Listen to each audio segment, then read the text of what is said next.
The 8th row is 5 Jonathan Packer and 97 Alex Wilkinson Hughes. The 9th row is 297 Jan Whittaker and 66 Johnny Hayes. On the 10th row it's 14 Stuart Mead and 69 Lucas Fothergill. The 11th row 171 Senna Osman and 41 Ethan Simmons. On the 12th row it's 73 Stephen Moore and it's the Mick Wright car, number 36. The 13th row is 37 Scott Ferguson and 169 Matthew Simonite. The 14th row is Ewan Lintz on his own, and on the 15th and final row it's the car as the race gets underway.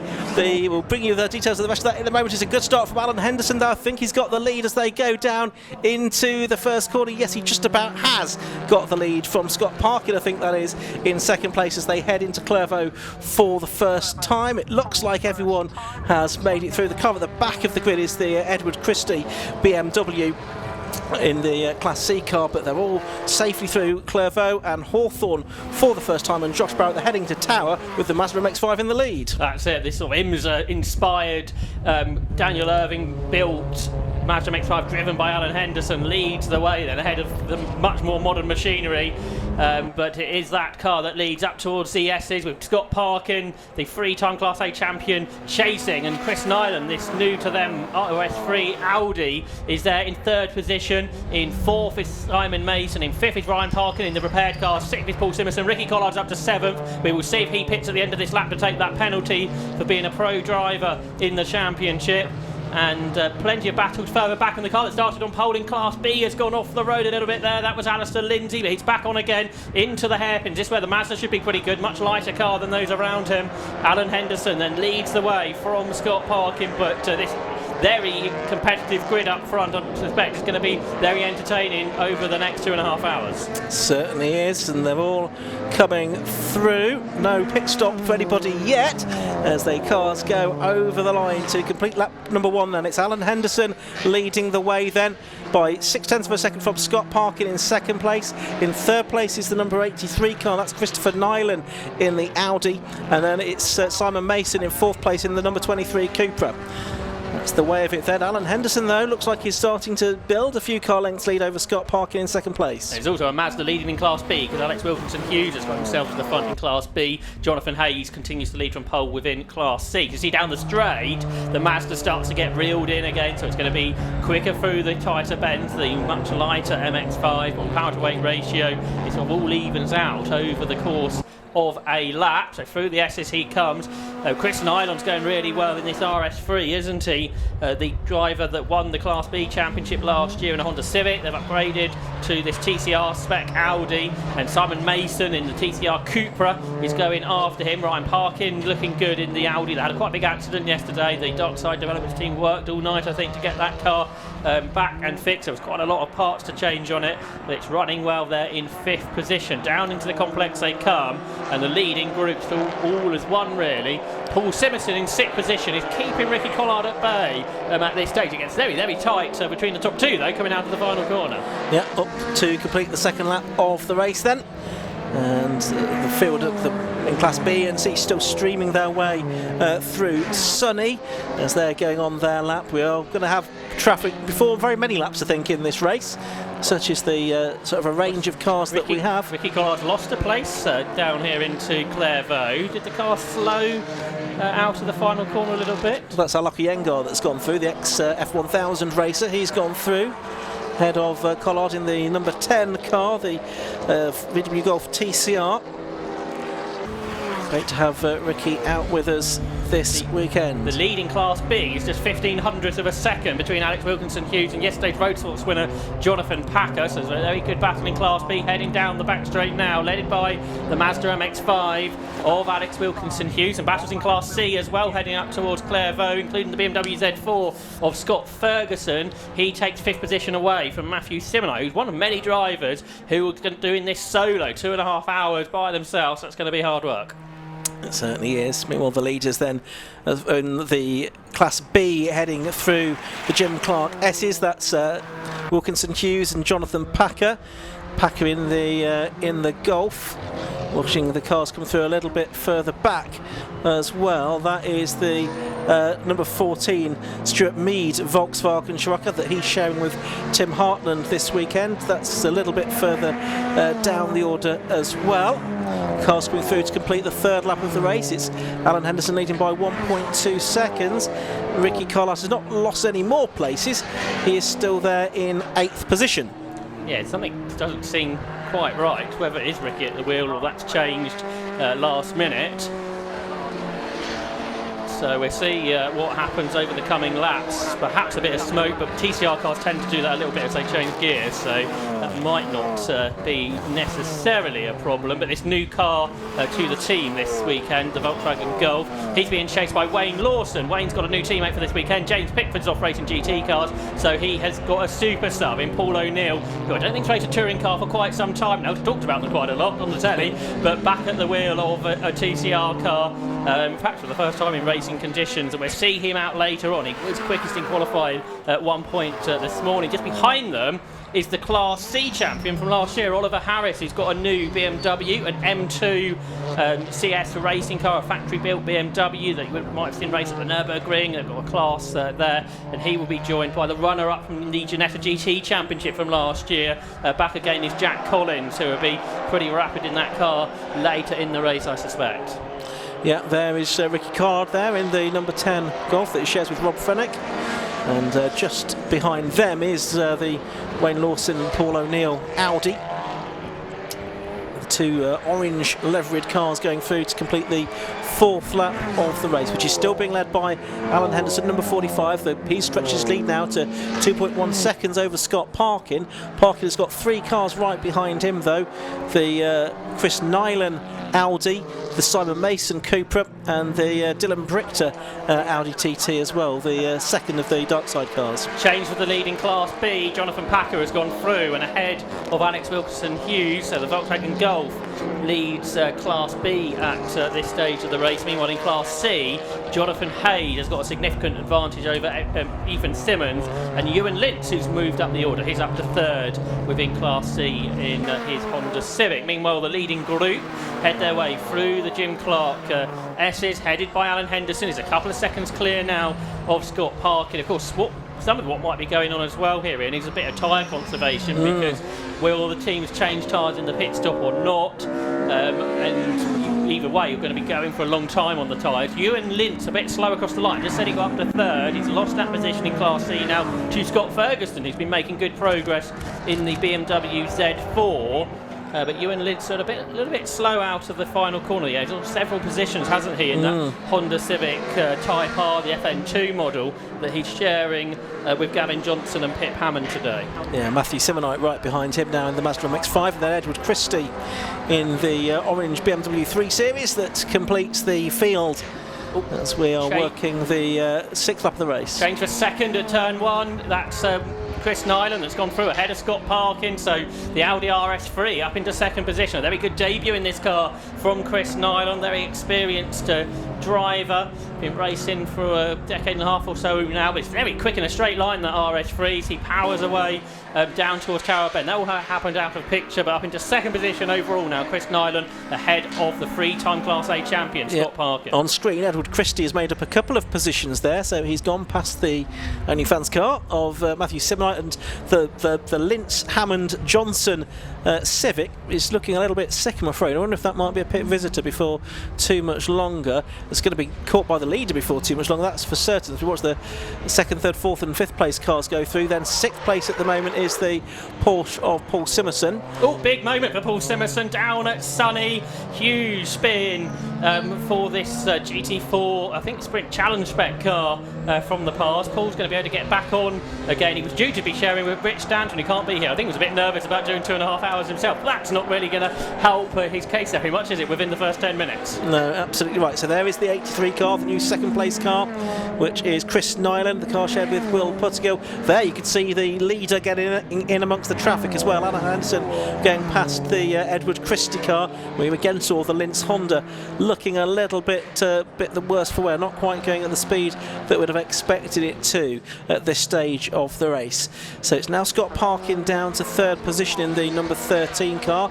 Behind him is Simon Mason in the car. Matthew Simonite opting to get absolutely out of the way of the leading cars coming through by driving across the straight line of the chicane. But Simon Mason's trying to use this to get past Scott Parkin. Instead, I think Dylan Brichter diving down the inside of Mason. These two cars with different drivers in came together yesterday, and I'm not sure if they did again there because Dylan Brichter a bit slow through the corner as he tried to dive down the inside. So that's all good news for Chris Nyland, isn't it? He's pulled away in about of a second. We thought the traffic could play a role in this race, and it already has done. Yeah, it's certainly split up to quite a significant effect. That second, third and fourth and fifth place scrap, which was really quite close, but come the end of this lap I think we'll see some quite significant gaps between those cars.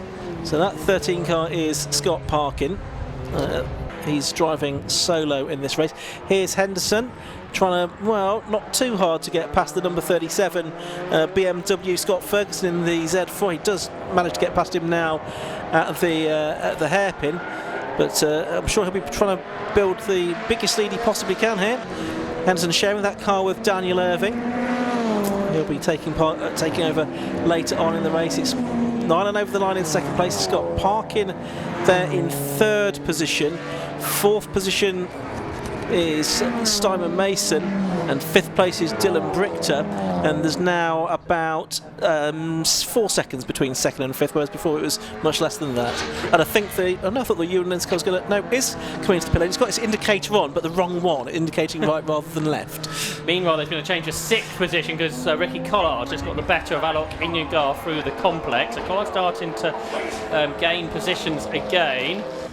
So there's the M2. You can see Oliver Harris is just behind Wayne Lawson. They're in 8th and 9th. Robert Greenwood completes the top 10 at this stage. Meanwhile, in Class B, recently Alistair Lindsay has just set the fastest lap within the class. He's just taken third position away from Jan Whittaker. So Lindsay had that moment on the opening lap after getting pole, joining this championship from other categories. He's having a good outing here up into the top 3 in the early stages. Meanwhile, as you mentioned, Alan Henderson going really well in this very heavily modified Mazda MX-5. There he is. Great bit of engineering from AK Automotive who have built this car. He leads the way ahead of a fully factory race car from Audi Sport, the RS3 of Chris Nyland, who started to pull away from Scott Parkin at this stage of the race. Yeah, certainly has. Parkin not getting away from Simon Mason though, in fourth position. Dylan Brichter fifth, and then sixth is Ricky Collard now, isn't it? Up into sixth position.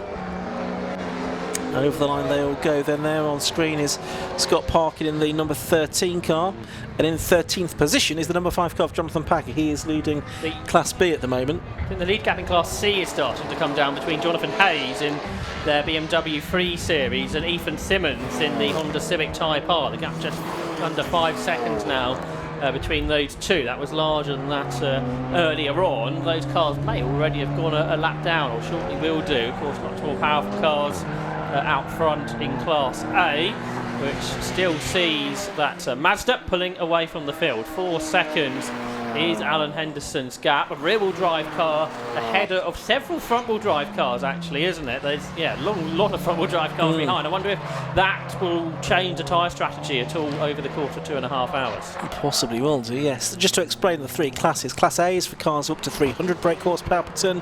Class B, the limit is 240, and Class C, it's 180 brake horsepower per tonne. And each class is a little bit less if you're a turbocharged car as well. It does have a bearing on the class that you go into. So I've had about 13 minutes of this race so far, we just have completed the 9th lap. Alan Henderson leading by 4.25 seconds from Chris Nyland. Scott Parkin another couple of seconds behind him, and about 1.2 seconds behind him is Simon Mason in 4th spot. PDC Racing have got the Honda back out after a couple of minutes, so Ewan Lentz back into the race. And we shall see. I think we just saw the car go through shot there. We'll see if they can get that car back up to speed. And that won't be a mandatory pit stop, of course. The pit window hadn't opened, so it didn't need to be 3 minutes. But that they are now sort of playing catch up. But big lock up from the second place car in Class B, Alex Wilkinson Hughes. I think he still is. He's in battle with GT4 Cayman of Lucas Fothergill, who's perhaps a little bit further down the order than they would have expected at this stage of the race. That being a Class A car, already a best part of a minute behind the leaders. Yes, that's right. There's the leader in Class B. That's Jonathan Packer, who was successful yesterday in the road sports racing Class B. He's just put a lap on Matthew Simonite there in the 169 Mazda MX-5. So Packer going solo, done quite a lot of this type of racing now with the 750 Motor Club, as we're watching Chris Nyland go past the number 66 BMW. Class C leader in this new car, I think, for this weekend, isn't it, for Paul Sabiani and Johnny Hayes. They've raced the compact before. They're in this E36 328i, I think, for this season. Yeah, they've been replacing the engine and the electrics to get it ready for endurance racing during the course of the winter months. Paul Sabiani and his teammate Johnny Hayes. And they're leading Class C. They finished second in the championship so many times. They were so close 1 year ago, weren't they, to the title, and sort of lost out. Oh, Ewan Lynch is back in the pits, by the way, so that car wasn't as fixed as they may have hoped. There's a second place car in Class C. That's Ethan Simmons. And he continues to catch Johnny Hayes. The gap now 2.5 seconds between the BMW and the Honda. So Class C battle, I think, is starting to brew up here as Simmons continues to catch. And I think we can go down to the pit lane and hear from Tom Butterworth. Yeah, just down here with the number 31, the Honda Civic Type R that's being run this weekend with Ewan Lynch at the wheel at the moment, Gavin Johnson and Pip Hammond also at the wheel. Pip Hammond, you can see there on camera, they're under the bonnet. They've had an issue with the VTEC on this Honda Civic Type R. So VTEC has well and truly kicked out on this one. And they did say it was the first time that they put the car on track. So they're just trying to work through the kinks more than anything, using it as a bit of a testing session. But hopefully they will be back out soon once they've made some running repairs to this one. And I'll hand you back up to Ian and Josh. Thanks, Tom. Good to hear from you, but sad to hear of the issues that the PDC Racing crew are having there. Coming up to 2013 minutes left to go in this race. What have you spotted, Josh? Well, I'm not sure what was going on there, but the cones have been knocked down at the hairpin, haven't they? Ethan Simmons was passing cars on the grass. I think it was a slow Audi, wasn't it, or Stephen Moore, that caused all of that. But the reason that Simmons took to the grass is because he's in a hurry. He wants to catch Johnny Hayes, who's now only 1.7 seconds ahead of him. You can see the two cars in shot there, the yellow BMW, 3 cars back. It's the Honda Civic Type R, who is catching all the time for Ethan Simmons. He's got the pace over Jonathan Hayes at this stage of the race, and the gap coming down between the top two in Class C. Yeah, Ethan Simmons sharing that car with Andrew Cooper, sometime Formula V racer as well. I think they were expected to be out in a Ginetta, but that had problems on Friday, so good thing Andrew's got another car with the Honda Civic that he'd raced previously. So they've traded that in, and I think Ethan was a very late addition to that car because Neil Primrose was due to be here and driving it. I think Simmons had to get his race licence renewed in the week to make sure that he's was fully legal to go racing, because he wasn't expecting to be out this weekend. But he's giving this a good shot, isn't he? Going after the class leader Jonathan Hayes and catching all the time.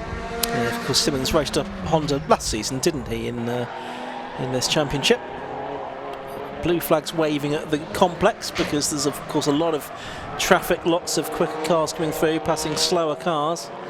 There is the 19 car of Wayne Lawson, so he's in 8th position at the moment, just ahead of the yellow car that leads Class C, the Johnny Hayes and Paul Sabiani BMW 3 Series. And he's got a car that's faster than him coming past now, which that was Harris, wasn't it? Oliver Harris has gone through past him to put a lap on him now. Of course, they were battling for that championship last year, weren't they? And they were different cars, both of them actually, but obviously big upgrade for Harris. So there's now no cars between the two Class C leaders. No, and it's been several laps now. I think a gap of 7 or 8 seconds to start with, but Simmons has closed it down to 1.4 now. Best laps, they're pretty similar, but on the averages recently, the Honda is the quicker car with the youngster Ethan Simmons, more experienced driver ahead of him, Jonathan Hayes. Meanwhile, there's our Class A and overall leader, Alan Henderson, who was out in the Lotus yesterday. He was on the podium in road sports, now going back to the Mazda that he's raced so much over the last few years, the AK Automotive car. And he is 6.5 seconds ahead of Chris Nyland at this stage.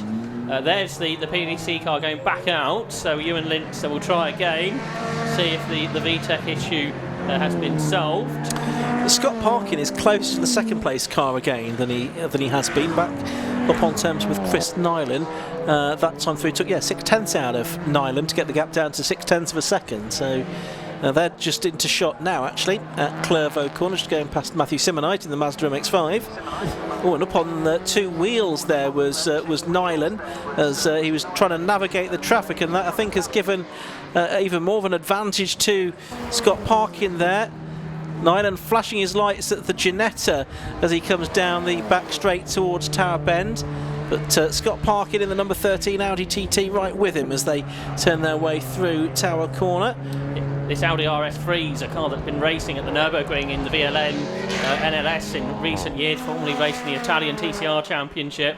But Motion Motorsport running it now, and Will Pustergill sharing with Chris Nyland in this new car to them. Scott Parkin's well accustomed to this Audi TT that he's raced for several seasons with great success, but with some new drivers and new teams coming into Class A, looks like Scott Parkin's got his work cut out if he's going to keep this run of championship wins going. That's right. So through into the complex they come. Just coming up against that other Scirocco. It's the one that they're about to pass. Stuart Mead, the driver from Aylesbury. Pulling out to pass him is Chris Nyland now. We've got one for the pits as well, which is the car of 36, which is the Keith Fryer and Nick Wright car. He's into the pit lane. There you can see that now on the live stream. That's one of the cars from Class C. So getting a little too early to make this a mandatory stop, so the team will go to work to see what the issue is, and I think it's a third stop, isn't it, for Ewan Lynch, who's back into the pit lane as those problems persist. Yeah, that's right. Race continues though for second position overall, second in Class A as well. Out of Tower Bend goes Chris Nyland. He's been racing a variety of different cars over the years in 750 Motor Club action. He's done Type R Trophy, of course, for a time. Yeah, he was the runner-up in that 3 or 4 years ago now. It's a brake fire, I think, or a quick... Yeah, there's a bit of a brake fire, isn't there, on that Civic down in pit lane. Just going through shot there was the car second within Class B, Alex Wilkinson Hughes.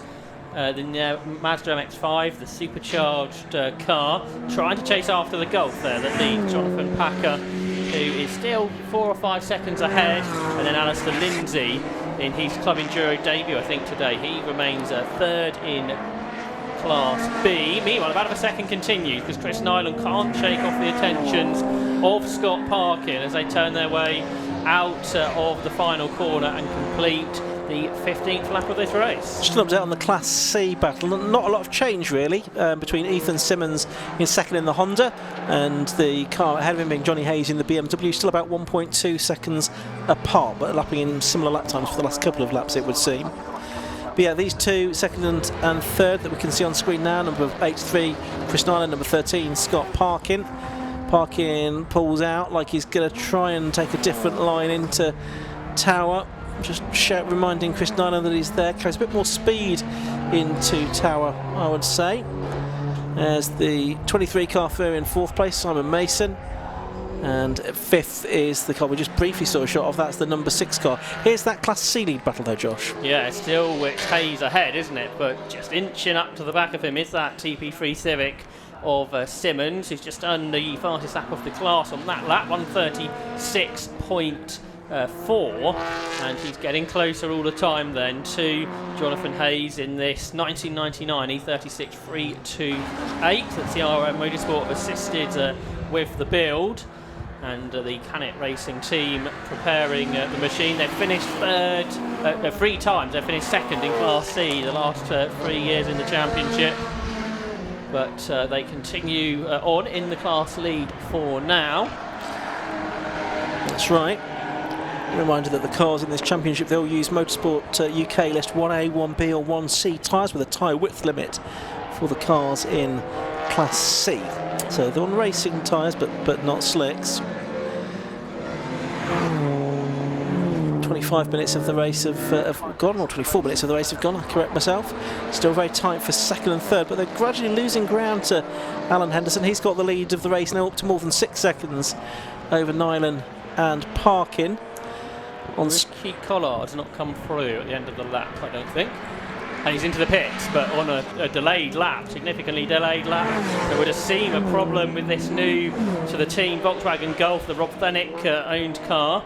So this is before the pit stop window. Of course, they could be the 30-second penalty, and yeah, they are going to the penalty area. But why was it such a slow lap for Ricky Collard? He lost over 20 seconds that time up to the pit lane. Curious, isn't it? The whole pace has not been what you'd expect as well, really, from that stint. Not really, no. We're watching there the 55 car, which is Paul Simerson, who's in 8th place now in the Porsche. He had that big off up at Sunny in the early stages of the race. There is the 6th place car, 44, Alok Yengar in the Cupra. Let's say the F1000 racer in the past, drive from Pune in India, and the next car behind him, as far as the classification is concerned, is Wayne Lawston, the number 19 Audi. There is the car in the penalty box, and it feels like it's been there for more than 30 seconds. I think it's just inching away now.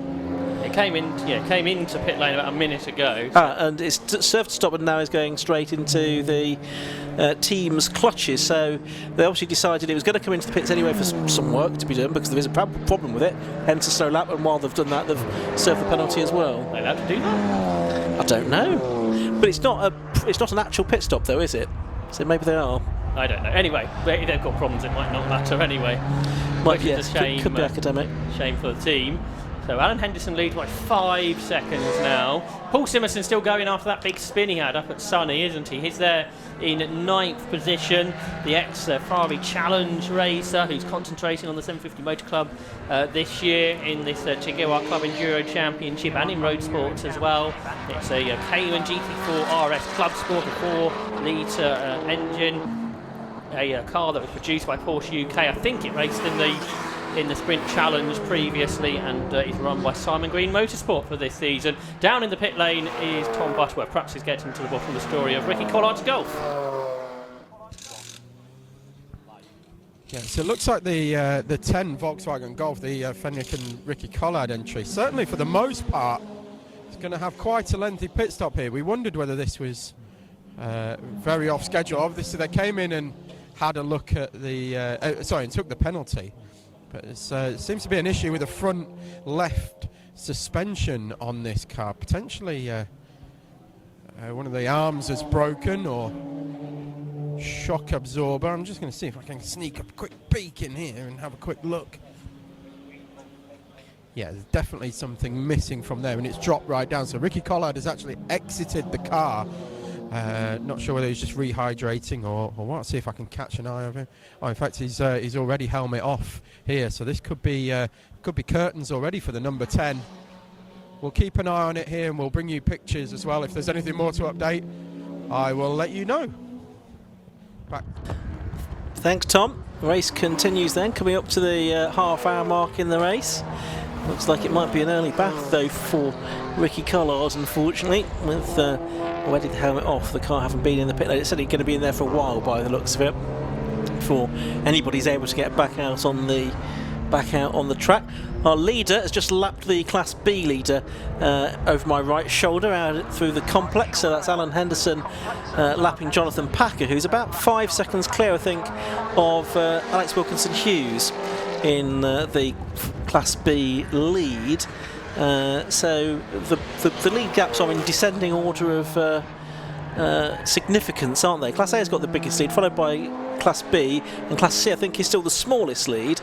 I think I'm right in saying that, between Johnny Hayes and Ethan Simmons, because they were only 0.6 of a second last time they crossed the line. And they might be close on that now as Yes. they turn through Tower Bend. They're lapping some of their Class C competition by the looks of things, but it's great to see Class C very competitive, isn't it, at this point of the race. Through the Essence they go. Of course, this is the class that you can race really on the smallest budget in the sort of the least developed cars. And it's super competitive at the front. Simmons really sideways through Barcroft. We've seen Civics really do that all weekend, haven't we, in the Time Bar Trophy? And this car runs a very similar specification. They're in second position in the class. Pit window will open in about a minute's time, won't it? So the next time round, should they wish to do so, it might be a bit early, pit stops can sort of happen. It's sort of a standard length race to go, isn't it? That 30 minutes at the start, longer than what majority of rounds will be over the course of the season. The car that was lapped was the Daniel Gibson driven Ginetta G40 that's running 4th in class actually. With a few problems, hasn't there, for some of the other cars in the class. Been a bit of a race of attrition for others within Class C, but for the lead of the race, as close as ever between Hayes and Simmons. 9/10 of a second was the margin at the line. They're very shortly going to be lapped by the overall leader again, because there is Alan Henderson. Yeah, and behind Henderson, it's still very close for second overall as well between Nyland and Parkin. It says 3/4 of a second on the timer screen. It looked like it was a bit less than that as they came out of the hairpin that time, but there is Henderson on the screen now in the AK Motorsport car, number 45 in the lead of the race. Just yeah, the next two cars is going to pass are the two for the Class C leader. They'll be lapped shortly, and while that is happening, as the pit lane window is opening, we'll head down to Tom Butterworth in the pit lane. Managed to catch a very quick word with Ricky Collard in the actual pit box in the garage itself, and it does look like this is going to be at the very least a lengthy delay. They are trying to fix the car in the pit lane at the moment, so it looks like they are going to try and go back out. Meanwhile, the number 31 Civic Type R that was in the pits earlier, the Linz, Johnson and Hammond entry, they are now back out on track, as is the other Civic Type R as well, which has also been in with some issues as well, but they're all back on. So with the exception of the Class A Golf here, that's still in the pit. Everybody else is back out on track and running well. Thanks, Tom. So we are now into the pit open phase of the race. I don't think anyone's taken advantage of that yet, though, Josh. No, I didn't even think they would do. Although you should be able to do it on one more pit stop from here, really, shouldn't you? Because that's what would happen in a traditional race. But maybe if tyre changes are going to be a factor as well, you don't want to pit too early. So it's not a big surprise, I don't think, that we haven't got any early pit callers. I think there will be a variety of strategies that will happen over the course of the remaining 2 hours. So we will keep an eye on those. Meanwhile, the Class C battle is as close as ever. There is still now just a 1/4 of a second between Hayes and Simmons. There's Dylan Brickto starting to lose a bit of touch with the top 4 now. He's there in 5th position. He's got the Alistair Lindsay Audi to lap the car that is 3rd position within Class B, and Brickto should be able to do that in a straight line. But it's great to see the car out there, really, because it was such a large accident yesterday after contact. Big effort from the team to get the car out. It was sort of questionable, I think, for a while, but the team have done it, and it's running in a strong position there in 5th position for Dylan Brickto. The twin car of Scott Parkin, there he is in 3rd position. He is currently lapping the Class C lead battle, which isn't quite as close as it was. No, it's not. I guess the traffic can work both ways, can't it? It can disrupt both the cars that are going past and the cars that are being passed as well, and I think that might be what's happened there. There's our Class B. These are not too far away from all of this either.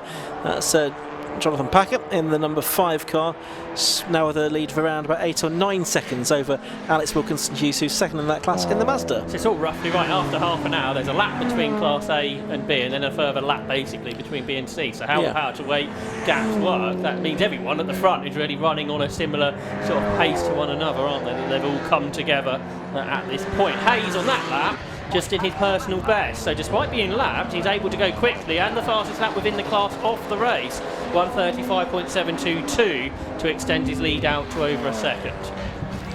That's right. So give you a quick rundown on the order then for those of you at the circuit who don't have the benefit of the timing tower. Number 45 is the race leader. That's Alan Henderson in the Mazda. Second is number 83, Chris Nyland in the Audi. Third is number 13, Scott Parkin in another Audi. Fourth is number 23, Simon Mason in the Cupra. Fifth is number 6, that's Dylan Brickto in the Audi. Sixth, 44, Alok Iyengar in the Seat. Seventh is number 1, Oliver Harris in the BMW. Eighth is another Audi, that's Wayne Lawson. Ninth is number 55, Paul Simonson in the Porsche. And rounding out the top 10 is the number 47, That's out of Robert Greenwood. Class B, that's headed by Jonathan Packer, number 5. He's in 12th overall in the Golf. From in second place within that class, number 97, Alex Wilkinson Hughes in the Mazda. Third in that class is the Audi of number 46, Alistair Lindsay. Number 66 is in the lead of Class C. That's Johnny Hayes in the BMW from the Honda of Ethan Simmons, number 41. And third within that class is the Scott Ferguson BMW, number 37. Good battle on going for 7th position, which has changed recently. Oliver Harris has got through into that position. Meanwhile, the first pit visitor within the window is a very significant one, because it's the Class C leader into the pit lane for Jonathan Hayes. So he's at the far end of the pit lane. And he's not the only one coming in, because Dylan Brichter from 5th position is into pit lane in the Ryan Parkin Audi TT. So we'll see if these change drivers, because of course they may be doing a double to start off, or they may change drivers and then get back in later. Yeah, that's right. Different options present themselves, and therefore after this stage of the race it's not always immediately clear to who is, for certain, who is in all of the cars. When you have this system of 3 sections of the race split by 2 pit stops. Here's the view at the Jim Clark S's.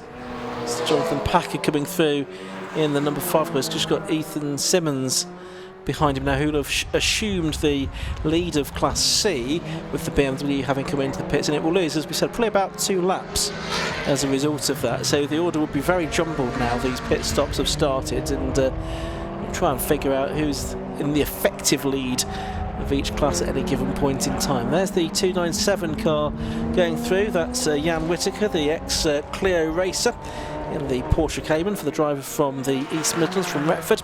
On the inset there you can see Stuart Mead's Scirocco into the pits as well. Yeah, this Cayman made its debut in Club Enduro at the end of last season, the TMC Race Engineering prepared car. As we complete another lap up front with the second place car into the pits. Is that on the graphic? Although that's not showing up on the timing screen here. Oh, that's because that hasn't stopped refreshing. So I think the second place car is in the pits. It is, yeah, it is. On my screen it's certainly shown as being in. So that's Chris Nyland in. So whether he's going to stay in the car or hand over to Will Potterkill remains to be seen. He's only done 37 minutes of the race so far, so it may be that he'll have a bit more time in the car, but so each team will have a different strategy. What we've not really thought about yet is the possibility of a safety car at some point. Some teams may be just mindful of that and trying to work their way around the safety cars, even though, as Josh mentioned earlier on, you cannot take your stop once the safety car is out. There is the particular Nyland car in pit lane. Yeah, it always looks like, is that Chris Nyland waiting to get back in? Yeah, patiently, because it's a 3-minute stationary stop, of course, so there's no particular rush if there's not too much work to be done on the car. Drivers can take their time a little bit. Yes, there's that Jan Whittaker Cayman again in the number 297. Good to see that car out this weekend in Club Enduro, sharing it with another fellow Clio racer, Mark Enoch. Over the line there goes Jonathan Packer. That is to complete his 24th lap in the race, in the lead of Class B.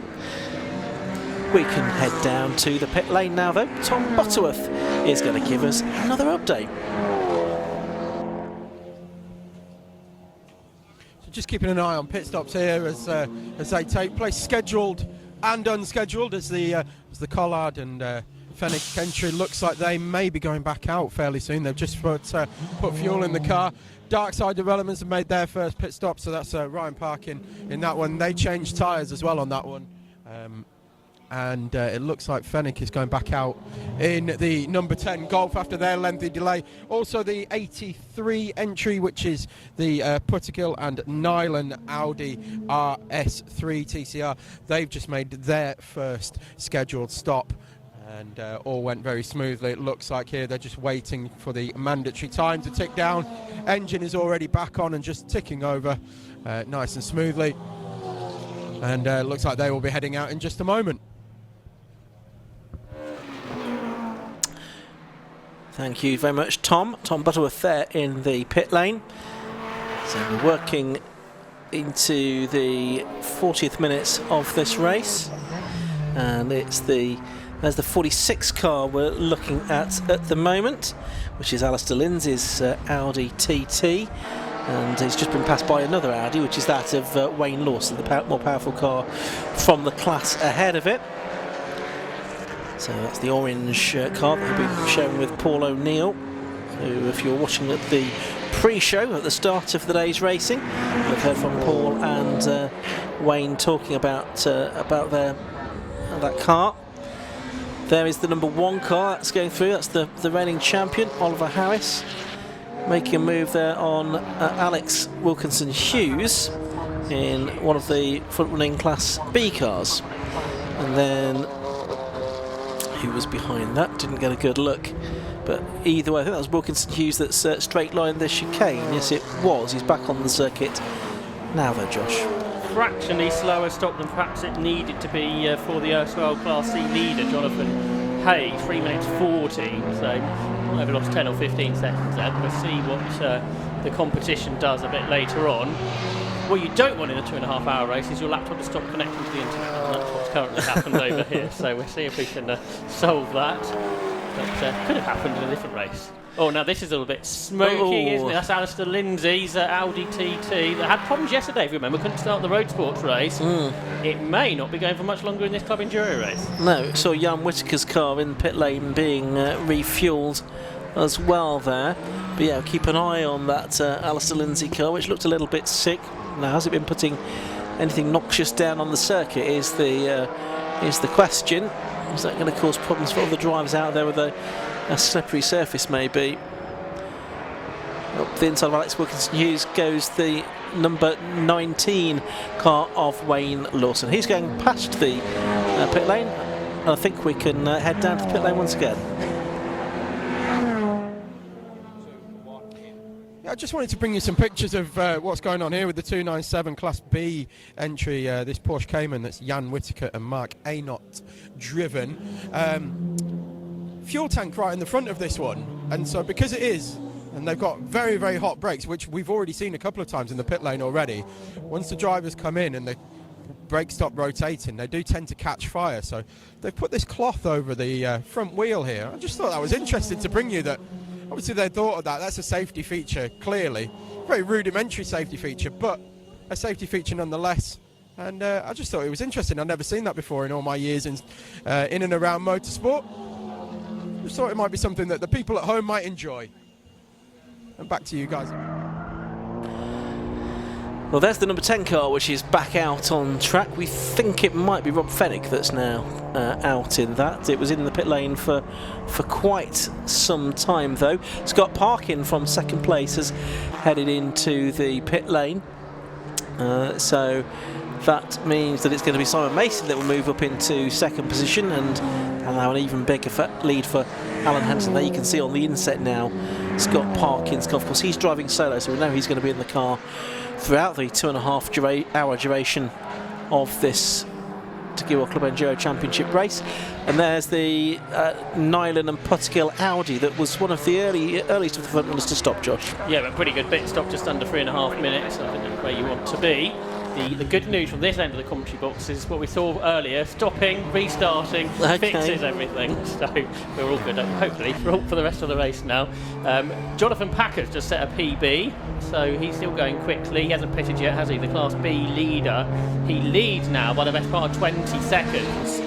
Just did a 1:32.394, a personal best lap last time around, and unsurprisingly Alistair Lindsay's down pit lane after that smoky moment we saw through the S's, so that might be a longer pit stop. Of course they can turn this into a mandatory pit stop now, unlike some of those who had problems earlier on in the race. So Scott Parkin's in the pits at the moment, so interesting to see if he comes out ahead or not of the car he's been doing battle with, the one we're watching at the moment with Chris Nyland and William Puttergill, Audi RS3 that's turning its way around the complex at the moment.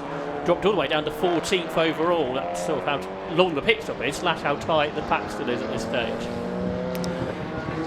Yeah, it's going to be touch and go, isn't it, whether Parkin does get out ahead of the Nyland and Puttergill car. Jonathan Packer's still out there in the Class B lead as the Ginetta just rejoins the circuit behind him. That's Daniel Gibson and John Dundee in the number 3 car, Class C machine, pale blue machine. There's Packer out, making his way through the chicane. He's still got, an ever-growing lead. I think it's about 18 seconds now over Alex Wilkinson Hughes in second place in that class. So he's looking, you'd think, favourite to win Class B today, but there's still a long way to go. An hour and 3/4 of this race left to go. Car 46 in the pit lane has a problem. That is the Alistair Lindsay car, isn't it, which was smoking. Let's head down to Tom Butterworth now. He's got an update about that car. Yeah, we're just bringing you some pictures of the number 46 Class B Alistair Lindsay piloted Audi TT. Now, Alistair Lindsay running the entire race by himself. Not sure if they mentioned that on commentary already, because can't really hear it down here in the pit lane, unfortunately. But yeah, he's just stepped out of the car, and I wasn't going to shove a mic in front of his face, but he's told us that the car's overheating at the moment, which is probably what this noise is that you can hear in the background. This high-pitched noise is they've got a leaf blower in the front of it, trying to get some cooler air into the radiator of that. It's also got a bit of grass as well in the radiator grill. They're working away underneath it, and hopefully they will be going back out. But of course, Alistair doing the full race on his own. So we will hand you back upstairs once again. So that's Alistair Lindsay in trouble in the pit lane, Josh. Yeah, Scott Parkin's pit stop was about a second quicker than the Audis, but interestingly, the Parkin's come out a long way ahead. So I'm not sure quite why the Nylon and Pushkill car seem to have lost quite a lot of time despite not having a slow pit stop. But see what the gap is at the end of this lap, and it feels like Scott Parkin's made quite a bit of time there. Yeah, absolutely right. So if we mentioned that the 23 car is in from second, that's Simon Mason, the car shared with Chris Byallen, number 23 South Cooper TCR. Now, the screen I've got here, Ian, is suggesting cars that are changing drivers and ones that are not. So, right, shall we believe it? It suggests that Dan Gibson has handed car number 3 over to John Dundee, whereas Chris Nyland has remained in car number 83. Okay, well, let's go with that. And thank you to TSL if that's all accurate news. Yes, if it is, fantastic. If not, no thanks to you whatsoever. But we'll go with that on the basis it's better than anything else that we've got. So also in the pits at the moment is the 69 Porsche Cayman GT4 of Lucas Fothergill handing over. He will be handing over because that is a car that's triple driven with his father Marcus and with Jonathan Ellsworth as well. So Scott Parkin is 15 seconds ahead of Chris Nylon, we think, at the wheel still, which is lapping 5 seconds off of where it was, the Nylon and Puttergill car, and is losing significant time to Scott Parkin, and presumably therefore being caught by what would appear to still be Dylan Brichter aboard the other car, or that's 19 seconds behind. But certainly, as things go, a change in reality for second place, with Chris Nyland's car losing out to Scott Parkin. Yeah. Obviously they're much further down the order actually than on the timing screen, but there's a lot of cars ahead of them that have yet to make their first mandatory pit stop, and it could be quite a while before some cars do, because there's coming up to 1/3 distance, aren't we? Yeah. So if you're splitting it in three equal parts, this is sort of the time to pit, isn't it? Yeah. But if you're not, no need to do that. No, there's no need to do that. So you could, if your fuel tank allows, go very deep into the race before you make your first stop and almost make them back to back. Some people may well do. I think Alok Iyengar has come in as well, hasn't he? So quite a few of the front runners are pitting for their first pit stop. Class B leaders still haven't pitted, have they? Jonathan Pax is now 18 seconds ahead of Alex Wilkinson Hughes. And in Class C, Ethan Simmons is continuing on with Scott Ferguson now promoted to second after that pit stop for the BMW earlier. See Lucas Fothergill's out now of the Cayman, number 69. Lucas, who is from North Yorkshire at Harrogate. He started racing only last year, but he's also racing in the Iberian Supercars Championship this season. there in this 2022 Porsche Cayman GT4 Club Sport that he shares with his father Marcus. And a late addition to that squad for this weekend is John Ellsworth in that Zentech Motorsport prepared machine. There they go, back into the race. I think the Simon Mason pit stop has been completed. The car he shares with Chris by Allen, and that was a fairly decent stop too. So we'll see where they come out in comparison to others as well. Watched on screen there the car that had been leading in Class C before it made its pit stop, the Hayes and Subiani BMW. That was going past the Edward Christie E36 M3. Is this the Mason by Allen car just behind the Patagon Island car? It might well be. Didn't quite get a full shot of it, but that could well be the case. So from this screen, Marcus Fothergill has taken over 69. Okay. Go with that. Well, yeah, it's 23, isn't it? So what appears to still be Simon Mason at the wheel, he is, after that pit stop, right on terms with the Chris Nylon Audi that's not got the pace that he had in the first part of this motor race. Okay. So we've had 50 minutes, so we're basically a third of the way through this race now. Still 100 minutes to go. In the background, about a third overall is starting to brew up because Wayne Lawson is being caught by the recovering Paul Simerson. The Audi RS3 just ahead of the Porsche Cayman. They've got a couple of Class B cars to lap. Yeah, only 9/10 of a second between them. The car behind them in the order is into the pits now, isn't it? That's the Robert Greenwood, Robert Rand Seat Cupra, number 47, isn't it? That's was from 5th position, so that's gone into the pits. Yeah, I think Robert Rand in his first weekend of racing got that podium yesterday in Road Sports with a strategy that worked out for them. Yep. And then it's Joe Williams that's next up, and then it's Jonathan Packer, the Class B leader, now up to 7th because he's not yet made his stop, and he's 20 seconds clear of Alex Wilkinson Hughes in the Mazda. Alok Inyagard's handed over to Ben Williams, I believe, in 44. So that's made its way out of pit lane now, the Cupra. Meanwhile, Scott Parkin is still the leading pit stopping car, isn't he? He's in 9th overall, lapping quickly. He's just done a 1 minute 29 on that last lap. He is lapping in the high 128s on average, which is still a bit slower than Alan Henderson. He's sort of in the mid 28s at this stage. So Alan Henderson is keeping that pace up. There he is, the race leader. He's keeping a high pace up in that Mazda MX-5. Yeah, certainly is. He's putting in some consistent lap times, building a lead. Jonathan Hayes is back in the pits, the erstwhile Class C leader. And a change of position there. That's a change for third because Paul Simerson's got himself ahead of Wayne Lawson there on the way down to Clervaux Corner. And the Hayes and Subiani car's going back out, but before the 3 minutes, so this won't be a mandatory stop. You can see that in the inset. An unscheduled pit stop for one of the main contenders within that Class C battle, so a short pit stop this will be, but not the second mandatory stop. And obviously they thought that it was too early to turn it into the mandatory stop as well. They think they're going to need to stop again before the pit window closes. So that pit stop, I can tell you, was exactly a minute, so that's what they've lost in reality. Another driver change down there in pit lane. Ewan Lintz has handed 31 over to Gavin Johnson after their first scheduled stop, as the Class C leader has made his way down pit lane. That's Ethan Simmons. It's a team that made of it entirely of sort of past classic stock catch racers, Gavin Johnson, Pip Hammond and Ewan Lintz. I think Ewan Lintz is out of brands next week. Yeah, so current and former. That's it. And surely Pip will be out in the Nova at some point. Possibly, yes.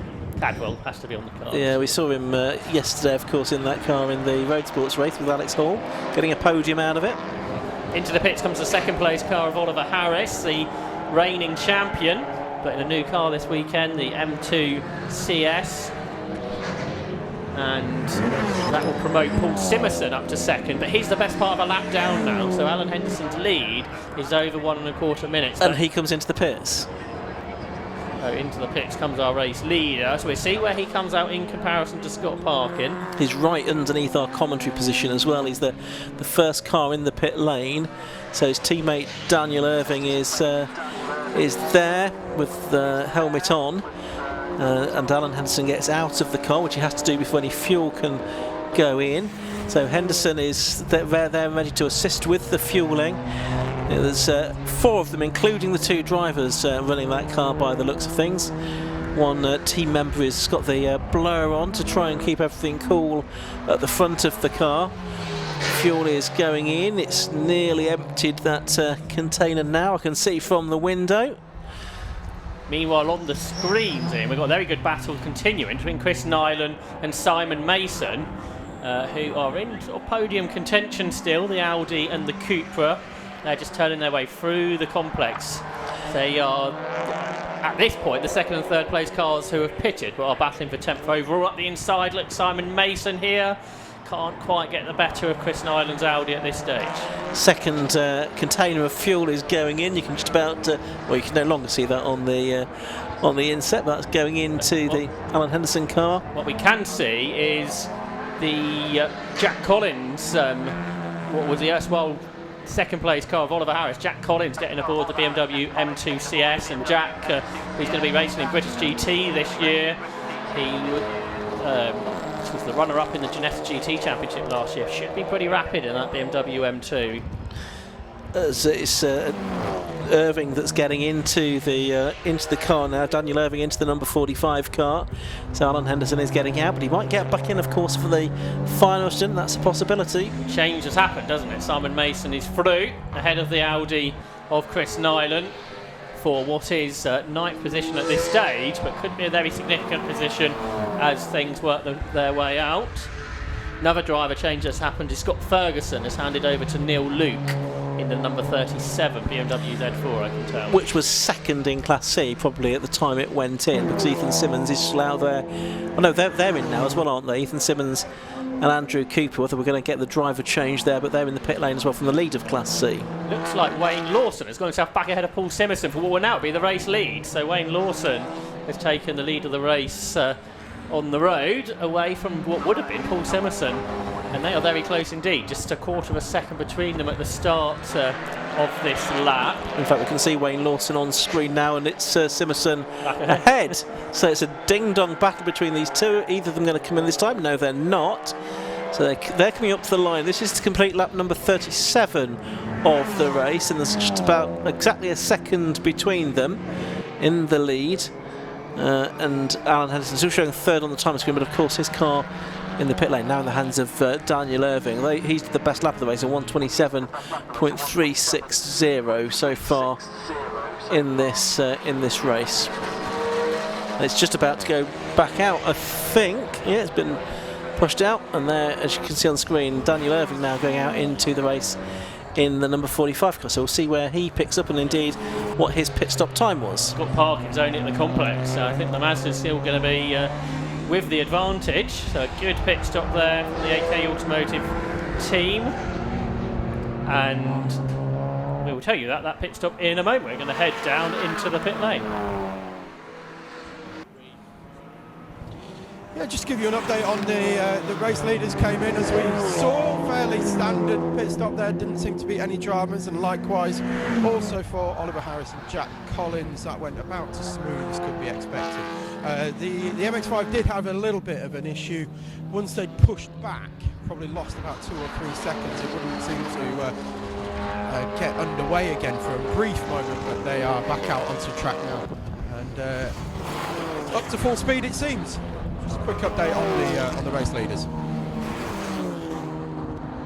Thanks, Tom, for that further update. As Tom said, it was slightly delayed. 3 minutes 34 though means they haven't lost much time. They continue to lead the race, and this screen says that Daniel Irving got in the car, so it seems to be all updating with great accuracy.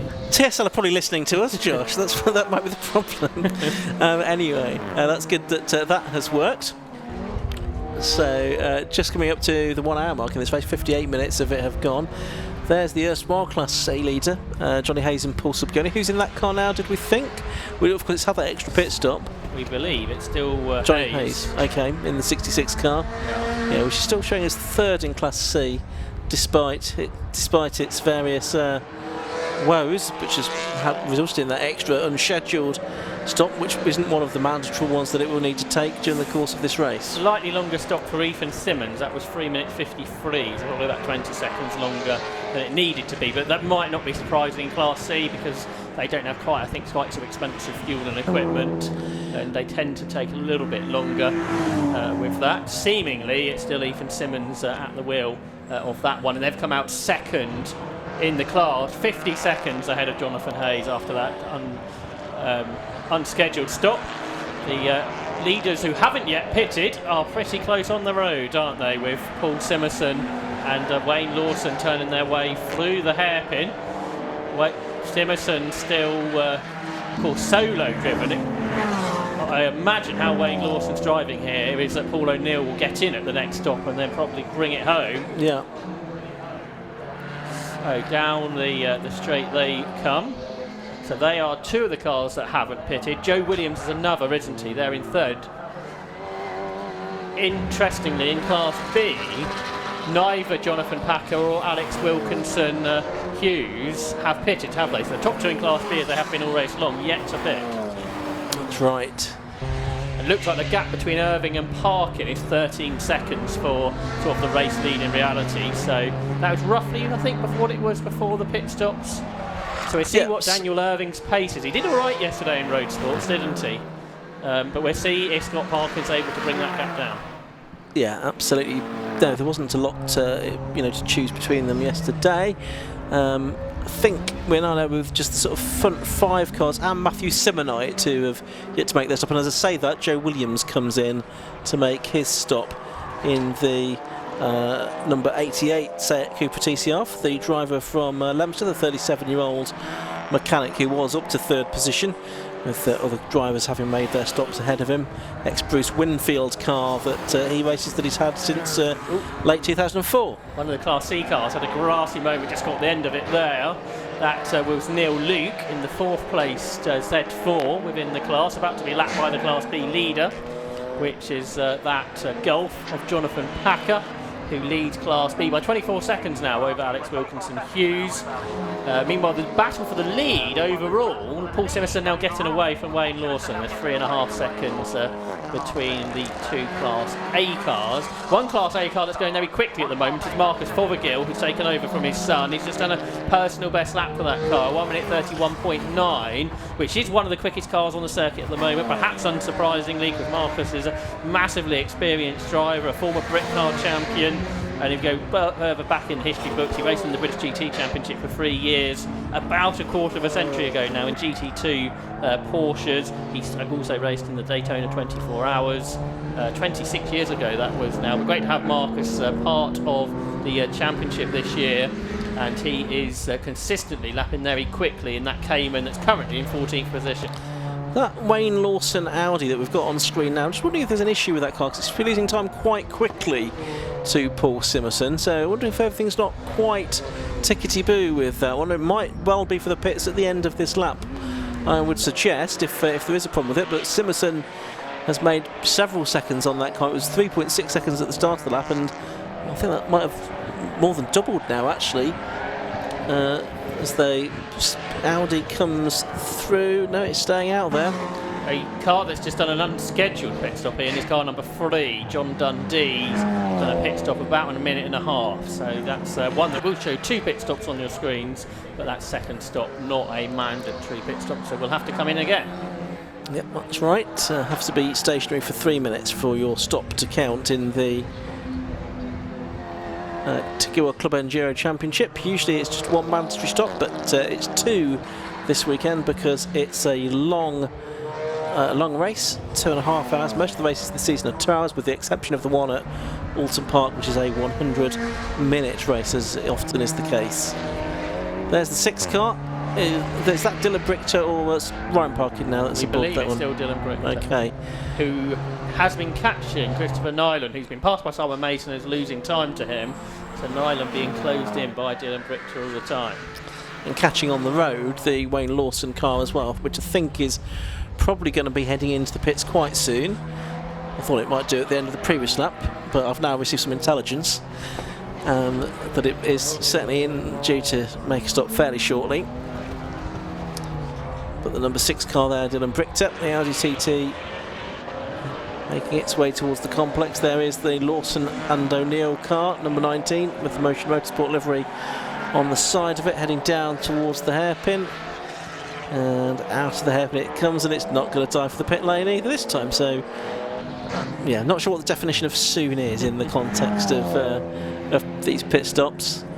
Wayne Lawson clearly enjoying himself as we go into the second hour of the race. Good pit stop for the Joe Williams car, 3 minutes 26, pit in to pit out, so that car has got back onto the circuit in good time, the Cupra, and he will redo battle out on the circuit. There's another driver who is solo throughout the duration. We continue to watch the dark side Audi of Dylan Brichter. A 2016 car this, with the 2-litre TDI engine. Big chunk of cars, isn't there, here through the S's, which includes the RS3 of, we believe, Chris Nyland at the wheel. Yes.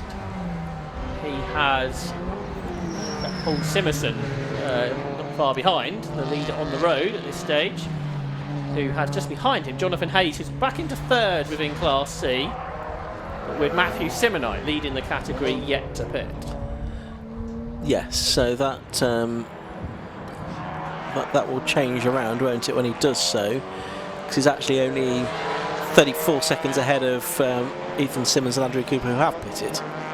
My reading of the screen is correct. There's Simerson, the race leader on the road, of course, yet to make his stop, going solo, of course, so he didn't need to worry about splitting the Driving Weekly. Right, soon has happened, because Wayne Lawson is now heading into the pit lane, and we'll see whether down there he hands over to Paul O'Neill or not, or whether Wayne is going to stay in the car for a bit longer. Another driver change that has happened. Slightly long pit stop for car number 73, the Audi. Stephen Moore has handed over to Giles Hanson. But down the pit lane, I think Tom is with the erstwhile leaders. Yeah, so we're just going to try and walk you through a pit stop here that's taking place between Wayne Lawson and Paul O'Neill. Paul O'Neill about to jump into the car. He's already fully suited up, kitted, ready to go, as you would expect at this point. Helping Wayne out, because of course Wayne uses hand controls on his car, and he's going to jump straight into the wheelchair that the guys have got prepared for him, as you can see here. Great team effort. They're going to jump out. We've also got some fresh rubber to go on the front tyres. I spoke to Wayne earlier on in the day, and he said that they're going to run the same rear tyres for the entire race, and they will change the front tyres, which are actually changing now during this pit stop. We are almost halfway through this race already, unbelievably. Fresh fuel going in. I think there'll be a couple of jugs of fresh fuel as well. Of course, we've got the mechanic here as well, ready to go with the fire extinguisher. Safety first. There's the first jug completed. Second jug being grabbed now and being run out. Pretty heavy, those things as well. Not the easiest bits of kit to handle in and out of the garage. Got mechanic here ready with the tyre guns as well, and Paul O'Neill standing by ready to jump in. He's just stood next to Wayne. I think they've had a very quick debrief on how the car's handling and going now. I'm going to stand out the way because the air jack is going to go in. Going to make a big noise as that goes in, and the car will jack up. Tyres are already being taken off, as you can see there. So they're done. Huge amounts of brake dust falling out of the tyres as well as they come off. Like a shower of carbon spreading all over the pit lane. Fresh tyres already going on. There'll be an oil check potentially as well. Just checking for any damage and debris inside. Oh, not sure what's happened there, but a load of spray has just come out of that. As they took the, as they went to put the bonnet down, something sprayed out of that. Very unsure what that was. It looked like maybe a radiator cover had come off or some. It smells like coolant. Oh, so not such a routine pit stop anymore. It definitely smells soapy, and it's leaking all over the pit lane floor as well down here. I'm not sure whether Andy can grab it on the shot, but there's A bit of a mess under this car, unfortunately. Now it looks like this could be a much more lengthy pit stop than was originally planned. I'm going to throw it back up to the commentary box, and we'll give you any updates as and when we have them for whether this car's going to go back out. Yeah, thanks, Tom. Well, that's live coverage of dramas in the pit lane for Wayne Lawson and Paul O'Neill's Audi there. Another story for you to follow up, Tom, is the Alex Wilkinson Hughes car. The Mazda MX-5 that was second in Class B for time. That was very slow into the pit lane a few moments ago, so not sure what the issue with that is. Meanwhile, Paul Simpson's still out there, isn't he, in the lead of the race, Josh? Yeah, battle developing for what is currently 8th overall, because Jack Collins has been setting personal best laps and has been caught catching the dark side Audi. So Jack Collins going very well indeed in that new to the team BMW M2. And we know it's him because we saw him get in the car. The screen doesn't say that, so that's the first blip I think we might have in the system. Just looking out of the window to see if that change might have happened. But that car's about to get a penalty. As you see on your screen there, car number 1. He's going quickly. It's been going perhaps a bit too quickly, exceeding track limits for the driver of Jack Collins, who is right on the tail at the hairpin, coming through the final corner now. If you look at the top of shot, you can see the Audi TT is under pressure from the BMW M2 for what is currently 8th position, which might be Dylan Brichter at the wheel of the Audi. We know it's Jack Collins in the BMW. We saw him get in. He looks to the inside, he's flashing his lights, but this is all for position, so there's no way the Audi's going to jump out of the way. Hopping over the curbs, the Beamer hasn't gone through yet. Of course, they move up into the battle for 7th and 8th positions now with the drama for the Paul O'Neill car. Jonathan Hayes' BMW that was leading Class C earlier has come into the pits again. Now this might be for its second mandatory stop, but I think it's its third stop altogether, isn't it? So hopefully from their point of view this is the one. Up the inside goes the number 1 car, and it looks like we have got that position changed then for what is 8th on the timing screen, and the 7th in fact it will be, won't it? And it's going to be Collins that has gone through now ahead of Dylan Brichter, as we think it is, in the Audi. And just behind them is the number 10 car that's back out into the race of Carmarthen Fenwick, which had problems in the pit lane earlier in the race. Yeah, Jack Collins driving very quickly in that BMW, but with that penalty that will overhang the rest of the race really now for the reigning champions.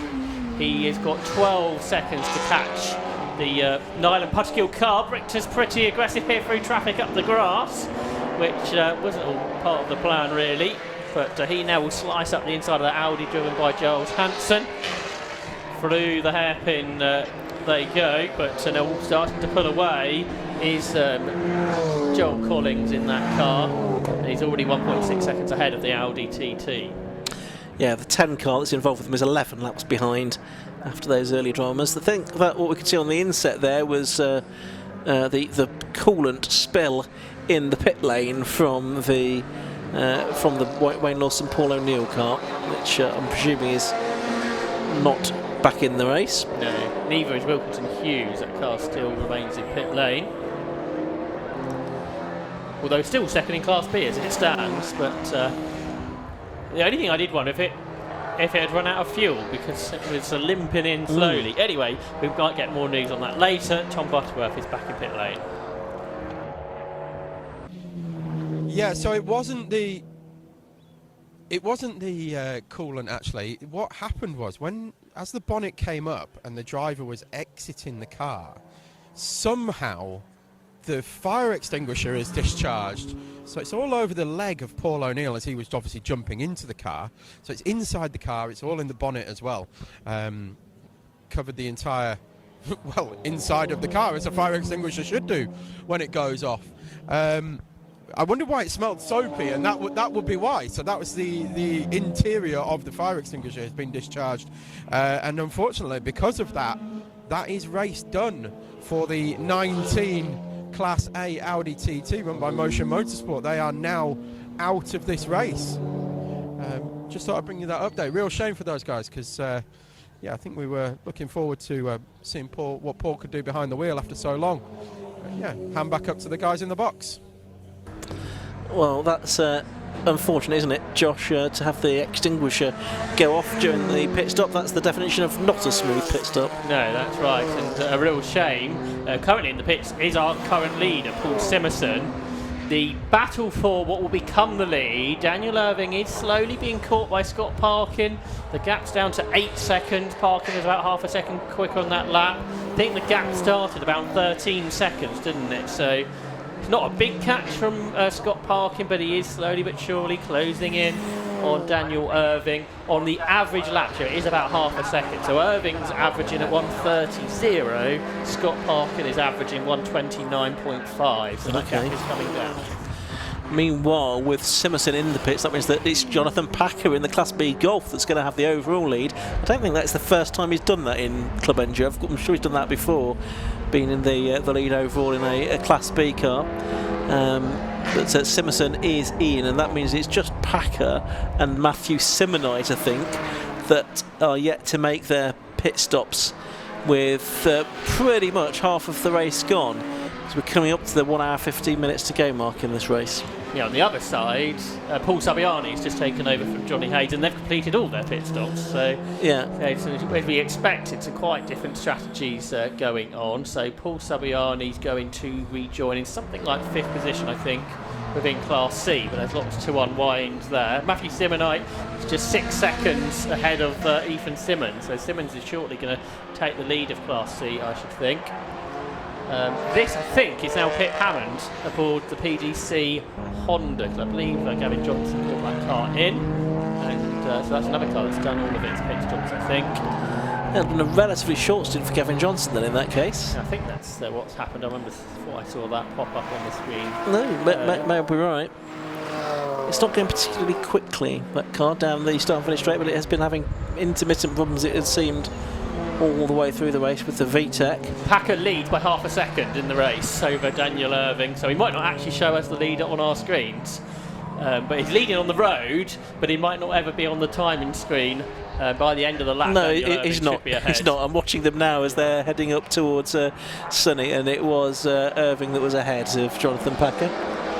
So briefly he was in front, I think, but Irving in the Master MX-5 has reassumed the lead as we're watching the Jack Collins car come through. It's running in 7th position at the moment. Matthew Simonite into the pit lane. So that does just leave Packer. I wonder if he's going to come in this time as well to make it nice and neat. He's heading through the hairpin now. There is the race leader coming through the shot now. It's Daniel Irving, and Packer does stay out for at least one more lap in this race. As we are at the halfway mark, I will give you a rundown on the order, although we need to note that Packer's not yet stopped, so it is 45. Daniel Irving that's leading. Second place is number 5, that is Jonathan Packer. Third is number 13, Scott Parkin, who will become second, about 7.5 seconds behind the leader Irving when Packer makes stop. Paul Simerson is in the pit, so he's going to drop down the order, but he's currently 4th in the number 55 car. 5th is number 23, that's Simon Mason and Chris Byallen.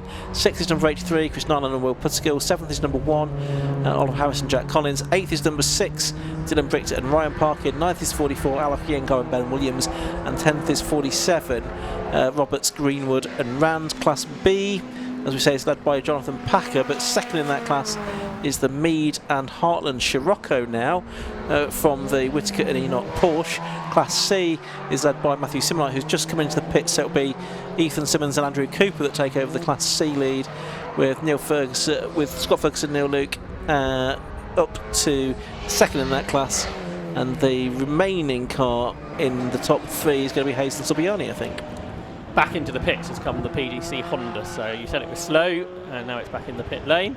Paul Simerson's about to rejoin the race, you can see on the inset there. There's our Class B leader, Jonathan Packer, who's about to lose second in the race to Scott Parkin, who turns his way through the hairpin now. And Parkin's in for a second time, so Scott Parkin from 3rd position. He was catching Daniel Irving for the lead. He is in to make his second and final pit stop. Presumably they think the car can do an hour and 12 minutes, or an hour and 9 minutes it'll be when it goes back out, on a tank of fuel. So the strategy continues to unwind as this race continues. But there is Jonathan Packer. It's been a dominant drive so far for him in Class B. He finished third within Class C in the championship 4 years ago for the Carpenter from Surrey, the former Caterham racer, former Jedi racer, race winner in Europe in Lotus Cup as well. Here he comes down towards Tower Bend in that Volkswagen Golf GTI and accelerates up towards the Jim Clark S's. He's currently leading the class by about 3 laps, but of course he hasn't pitted yet. No, absolutely right. You lose just over 2 laps in the pits, so but he's still got a very healthy lead in that class. Slow pit stop for Paul Simerson, 5 minutes. So they lost about a minute and a half in all of that. So you said Simerson will go down the order, probably a bit further than he was expecting. He might drop outside the top 10. He has dropped outside the top 10, hasn't he, in the game? And I think you said he was a bit worried about doing the whole race solo. Maybe he just needed a bit of a rest. Possibly so. There is the fuelling going on the Scott Parkin number 13 car on the inset. So it's not going to be too much longer before he's back out into the race. Of course, he's going to be the first of the front runners to have made both of his stops, and be interesting to see where that leaves him. It does mean that he's going to have a run of over an hour to the checkered flag with no more fueling. Well, that's not unusual on a stint of more than an hour. Of course, in Club Enduro Tower races often will have pit stops with more than an hour and 10 minutes to go. So it should be well within the car's capabilities. Oliver Harris is continuing to catch the Chris Nyland Wedgwood Puttergill Audi. He's 9 seconds behind now. Or Jack Collins, of course, at the wheel now of that BMW M2. So it's been a good stint from Jack here, which perhaps you might expect, because he was very successful in British GT last year. He's going to race a similar BMW really in the British GT Championship this year. He's racing an M4 with Brandon Templeton in the British GT Championship, which starts in a couple of weeks' time. So as the reigning Club Enduro champion, that's a nice progression, isn't it, into the top GT Championship in the country. But here today at Croft, Tom Bottleworth is in the pit lane, and he has more news. Yeah, it was just wanted to kind of bring you how calm the pit stop has been so far. Genuinely quite laughable. The fuel went in was completed with 2 minutes to go, and there was a mechanic that stood at the side of the car who was actually kind of telling everybody, just calm down, it's fine, we're all good. They've changed the front tyres over, retorquing them now, and you can actually see the squash in the front tyres as to how low the tyre pressures are being run. But fresh new fronts on that, kept the same rears on, all retorqued up and ready to go. Big smoke out the back of that as well, but they even had time to polish it up. Lovely on here at Darkside Developments. Back up to the boys in the box. Thank you, Tom. So that was a 7-second slower pit stop on the first one for Parkin. So that's that tyre change just cost them a little bit of time, but can you make them 7 seconds up on new front tyres? Probably so. So worth doing. So that was 3 minutes 34 for Scott Parkin, and now he will push on those new tyres, but a heavy fuel tank, of course, with all that diesel that was going in to the Audi, and another solo driver, remember, but he's done this a few times now, hasn't he? Yeah. And of course, assuming there's no safety car, and there's still another 40-odd laps to go in this race. They've done 52 laps now, the race leaders. So maybe 45 laps probably still to go in this race, something like that, with an hour and 8 minutes still to go. So yeah, 7 seconds over that number of laps is not a huge amount, is it? There's the Hazen Subiani. It's now the Paul Subiani BMW, isn't it? The 59-year-old hotelier from Shrewsbury. Started racing 8 years ago, and now in that new BMW for this year. We've got a 10-second track limit penalty now for the Harrison Collins car to add to the 5 seconds that it already had. So it's being driven quickly, but maybe a little bit too exuberantly at some of the corners, Josh. Indeed so. He's not the only one to do this weekend. Lance Stroll, who was making his GT3 debut, had 110 seconds of track limit penalties, I read earlier on. which wasn't as bad one with his co-drivers, who picked up 6 30-second penalties. So that's not how you win races.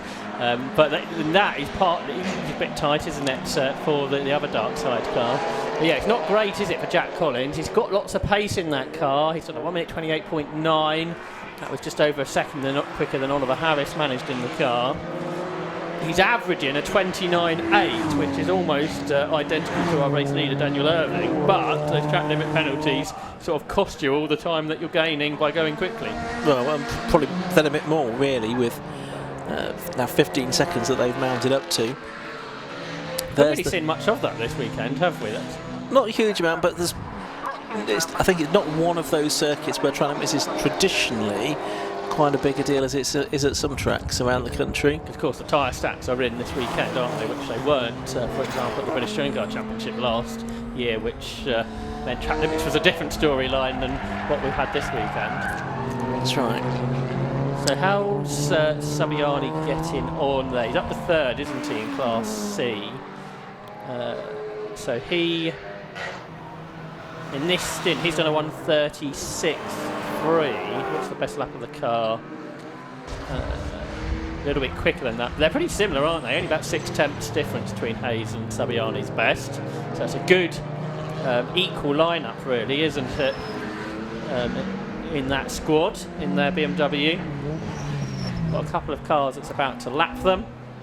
That should be nicely done. 4 seconds is the gap now between Nyland and Collins for what is 4th, down to 3 seconds, another second caught. So that's soon going to be a battle on the road, isn't it, for what is 3rd within Class A. Yes, but sadly not a battle for position in the classification with those penalties. Into the pits has come the number 10 car of Rob Fennick and Ricky Collard.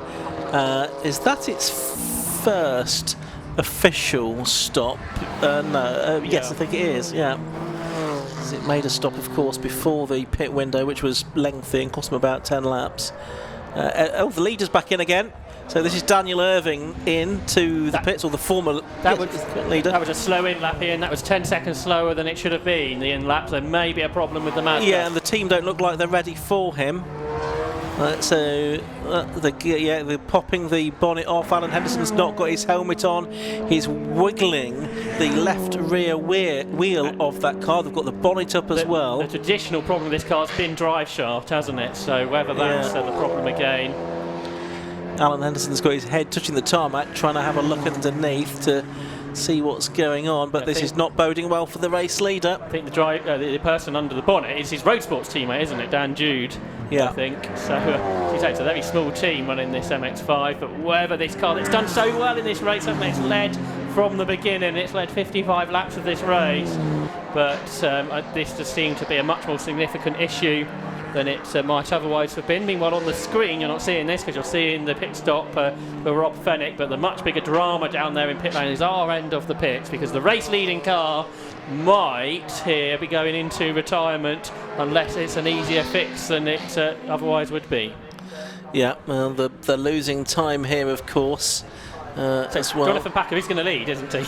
He is. I think you're probably right with all of that. Meanwhile, that's the Fennick and Collard, who's going to be getting into... Fennick's taken his helmet off, but car. Ricky Collard's not got any helmet on. So. Right, so maybe that's a retirement as well, possibly. That car was getting pretty quickly, actually. There was a number of laps behind. Now, on your screen, you're seeing the Chris Nyland car nearly now being caught by Jack Collins. He's flashing his lights in the BMW M2. He's got a TCR Cupra to lap. But the battle, which probably is going to become for second in this race, isn't it, between the Audi and the BMW, the Chris Nyland, William Puttigill car, then being caught by the Oliver Harris and Jack Collins machine. And Jonathan Packer does now lead the race on the timing screen as well. So the Class B leader, he's still not yet made his first stop, let alone his second.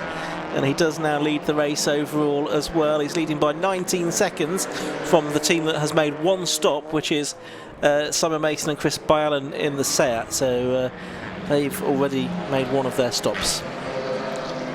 And then third is Nyland and Puttigill. They are about 13 seconds behind Mason and Byallen. Yeah, that's right, just getting through the traffic. So the Audi's RS3's done a good job here. The Cantor Holland liveried machine. puts a bit of daylight between himself and Jack Collins. Into the pits comes the number 6 car as well of Ryan Parkin and Dylan Brick, so that's the second of the dark side cars making its second stop. So we think that's Dylan still in that car, don't we? So probably going to be Ryan that's taking over at this pit stop. Yeah, meanwhile the Mazda pit stop, not too much is happening, is there? No, and yeah, helmet off as well now for Daniel Irving, as well as Alan Henderson, and I think that signifies the end of the race for the car that led for the first hour and 25 minutes of the 2.5 hour race for the Tegiwa Club Enduro Championship. Great shame that car is out of it. We'll see if Tom's able to pop up to that end of the pit lane and figure out exactly what went on with them. It was a great effort. It's at most. Oh, and Packer's slowing. Oh, has he left it too late? He's crawling round. Has he run out of fuel, do we think? He's just running on fumes to get it back to the pit lane? Shaking the car around, isn't he? Why would you do this? I don't know. When you've got such a comfortable lead in your class, why not make the pit stop a little bit earlier than that? I'm presuming that is what is the issue, but he's struggling even to get into the pit lane at the moment, and this is costing him time. Now he did have some time in hand. 3-lap lead over Stuart Mead, but is he going to even make it down to pit lane? He needs some help. He needs some help to be pushed, I think, down the pit lane, but there's no one there to. Now he's picking up speed. So maybe it's not a fuel issue. They've got like a reserve that they can go to. But fuel issue would probably be the better scenario. If there's a car issue, it's a bigger problem, isn't it? And he's pulled in right next to the car that's just retired from the race as well. So Jonathan Packer, second race leader, to pull in right beneath us in somewhat dramatic circumstances. They are getting some more fuel into the car in this case, Josh. Yeah, so it does feel like she found something in the reserve tank that they could just get the car home in. There's no panic, but then I suppose you would put fuel in first anyway, wouldn't you, and then see what the problem is. You can see on your screens in the background the erstwhile race leader, Daniel Irving and Alan Henderson, pushing the Mazda MX-5 into the garage. The Class B leader, well, they were the leader really when they had this problem, the car slowing on the circuit. Jonathan Packer, solo driver, standing into the right-hand side of the car. There's no panic at this stage from the team. But they're putting the fuel in first, and Jonathan Packer seems like getting back in the car here. So perhaps it was all a fuel issue. It really makes you wonder why they didn't pit earlier. Seems rather unnecessary, really, doesn't it, to go so long. And a problem for number 44. That's the car of Alok Iyengar and Ben Williams. That's got some damage, I think, by the looks of it. And in behind them is an Island Particle car to make their second and final mandatory stop. So it's all going on down in pit lane. Yeah, the Iyengar car stopped again right beneath us. All the action happening at our end of the pit lane at the moment. Alok Iyengar, Ben Williams. Who do we think's in that car at the moment? Is that 44? Yeah, Ben Williams is what we've got on here. Yeah, so he's in the pits with a bit of drama. So I don't know if there's some contact there. It was been reported as smoking heavily, but we could see that as it came into the pit lane. Yeah, the front right corner's collapsed, hasn't it? Yeah. There's no signs of a contact, is there? No. So it might just be a failure. Looks that way. Stuart Mead, who's second in Class B, has just set a personal best lap time, sort of urged on perhaps by the Jonathan Packer issues.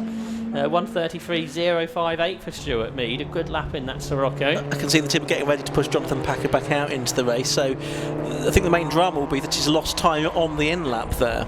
That's right.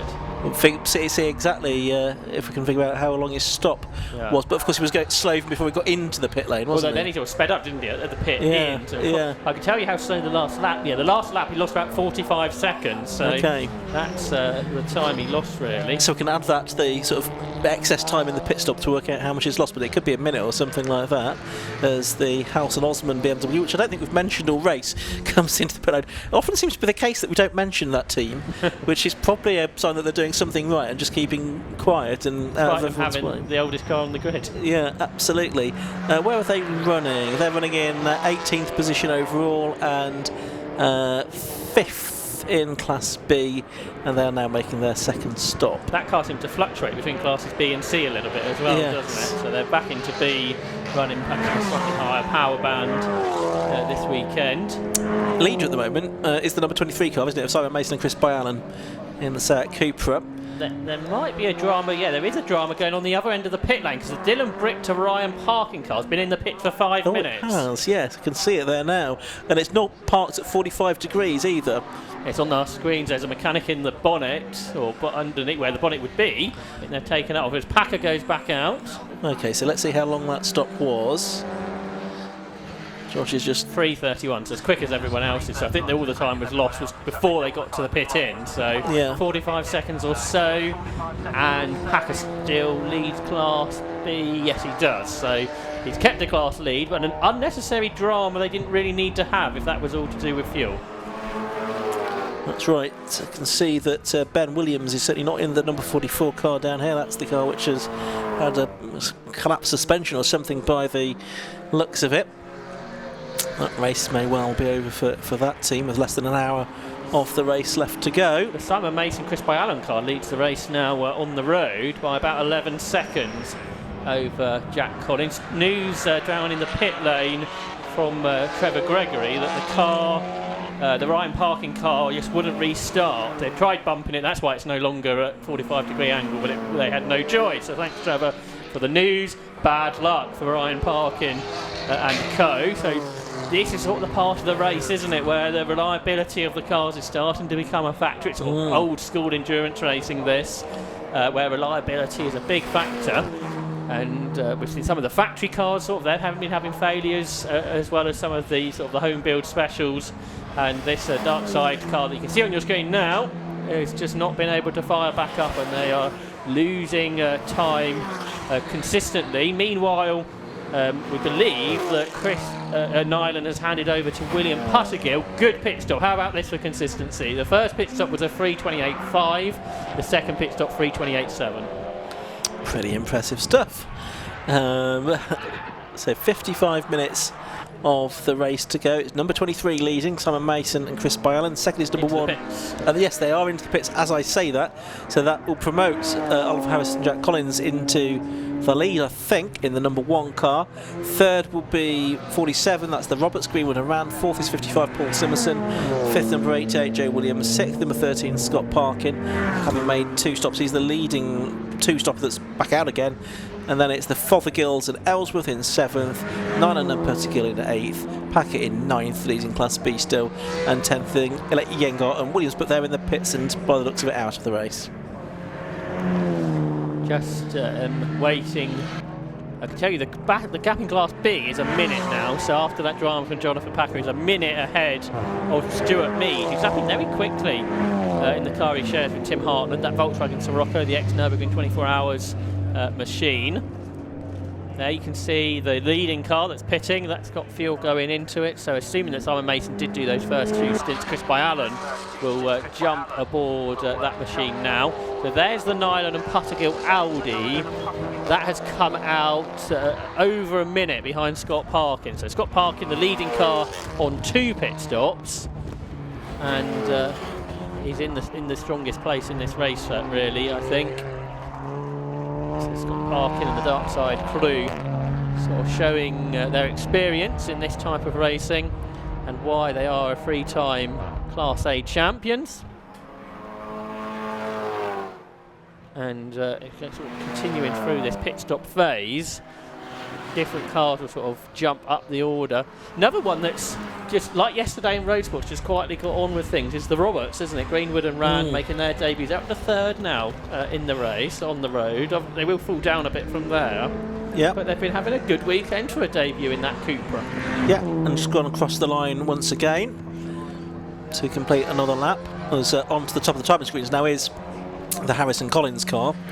That is the only car that I think has got a time penalty so far in this race, though. The race leaders on track. 2 track limits penalties totaling 15 seconds for the number 1. Oliver Harris and Jack Collins, who are quite a long way clear of, well, it'll be basically a lap clear, won't it, for second place, I think, with Greenwood and Rand in second at the moment. But of course we've got the mixture of cars having had 1 and 2 stops at the moment. I wondered if Jonathan Packer might almost double stack and do 2 stops in quite quick succession, having not stopped at all, but he's stayed out for at least, I think, 3 laps now. Yeah, the pit window remains open for just over half an hour from now, doesn't it? So still time. There he is, the Class B leader in 9th overall, leading by about a minute over Stuart Mead, and then Jan Whittaker and Mark Enoch, Porter Kamen sits third within Class B. Scott Parkin's looking in a good position here, then, isn't he, for the race win with the demise of the MX-5. He's heading towards Tower Corner now, turning his way through. We've got 51 minutes of the race left to go, so still a fair chunk of time left in the race for things to fall apart for him or other drivers. Back out into the race, having made the second stop now. For the number 23 car goes Chris Byallen. And that is net second, I think, behind Scott Parkin, ahead of William Puttergill. How big's the gap going to be there, do we reckon? Too early to say, maybe. Yeah, we'll have to wait until the end of the lap. I think it's a decent gap, isn't it? Because Parkin's out of sight round the back, so I think he's quite a bit ahead. Just coming through the complex now, yeah. Scott Parkin coming through to complete another lap past Matthew Simonite, who has he still just done the one stop, Matthew Simonite? Or has he now made both of them? No, he's still just done one, hasn't he, in the Mazda MX-5? He's currently 4th in class. That pit stop, by the way, for Chris Byallen was decent, 3.5 minutes, slightly quicker than their first stop. So again, the Class A cars that haven't had problems have been pretty consistent with their pit stops. Paul Sabiani's just done a personal best, a 1:35.5, so he's pushing on. Is that the fastest lap in Class C? Interestingly, Simmons has done his personal best that time too. That was 4/10 slower. I was just going to say, yeah, he's done well there. He seems to not be giving Andrew Cooper very many laps in that car, is he? But there's a race win on the cards, so perhaps that's part of the plan. Absolutely, and they'll be pleased to get that if they possibly can. Over the line goes the Will Puttergill and Chris Nyland car. It is now Puttergill in that car, and they're showing on the timing screen in 7th position at the moment, having made 2 stops. Let's head down to Tom Butterworth once again. He's got more news from the pit lane. It was just to give you a brief update on what was happening with the Robert Fennick and Ricky Collard car. That has obviously retired now, as we saw earlier on, but that has retired because Rob was in it and he said the engine just wasn't pulling through properly, like it seemed down on power. It wasn't pulling through the rev range as it should. So it's a retirement more to save the beast, I think, is probably the best way of putting it, before it went bang properly. So they've retired that, and I was speaking to the 45 guys, the MX-5 that was leading the race earlier on as well. Unfortunately, that one has now fully retired as well. They think that was an issue with the diff. Some of the diff housing has started to move around and release itself from its fixed position, and that has caused that one into retirement. So a real race of attrition here. As the guys have been saying upstairs, it's the longest race of the season. So yeah, really is causing some issues for guys, and it's going to be whoever lasts the longest, I think. So any further updates, and we'll let you know. It looks like there's a few more pit stops still to take place. But yeah, any further updates, we'll let you know as and when they happen, guys. Back up to Ian and Josh. Thank you very much, Tom. So diff housing, the issue for the race leading car, as it was for more than half of the scheduled race distance. Alan Henderson and Daniel Irving, who do have the best lap of the race, a 1:27.360, but that's pretty scant consolation, really. Not a lap record, that's with Joel Oswick, a 1:26.73, set a couple of years ago this month. The Chris Byallen cars just set a personal best, 1:28.2. They're about 50 seconds behind Scott Parkin, so Parkin's over a lap ahead. And looking strong up front, lapping consistently in the 1:28. by Alan's car, 12 seconds ahead of William Puttergill, so that is fairly close for a possible podium position. The 37 is in for its final stop, so I think it was Neil Luke that had taken that car over. Well, the BMW Z4, so it'll be Daniel Douglas, I think, getting into it, driver from Henfield for the final stint. How are they faring? They are 14th overall, they're second in Class C, although they will fall behind Paul Sabiani and Johnny Hayes, won't they, in their BMW as a result of that stop.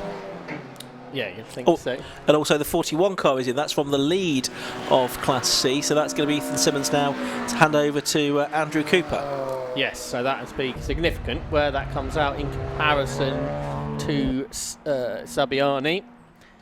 Of course, they had that delay of about a minute, so the Honda should be ahead if it's a good pit stop. And then we'll see if Andrew Cooper's got the pace to hang on. Well, that'd be a trying weekend for that team up until this point.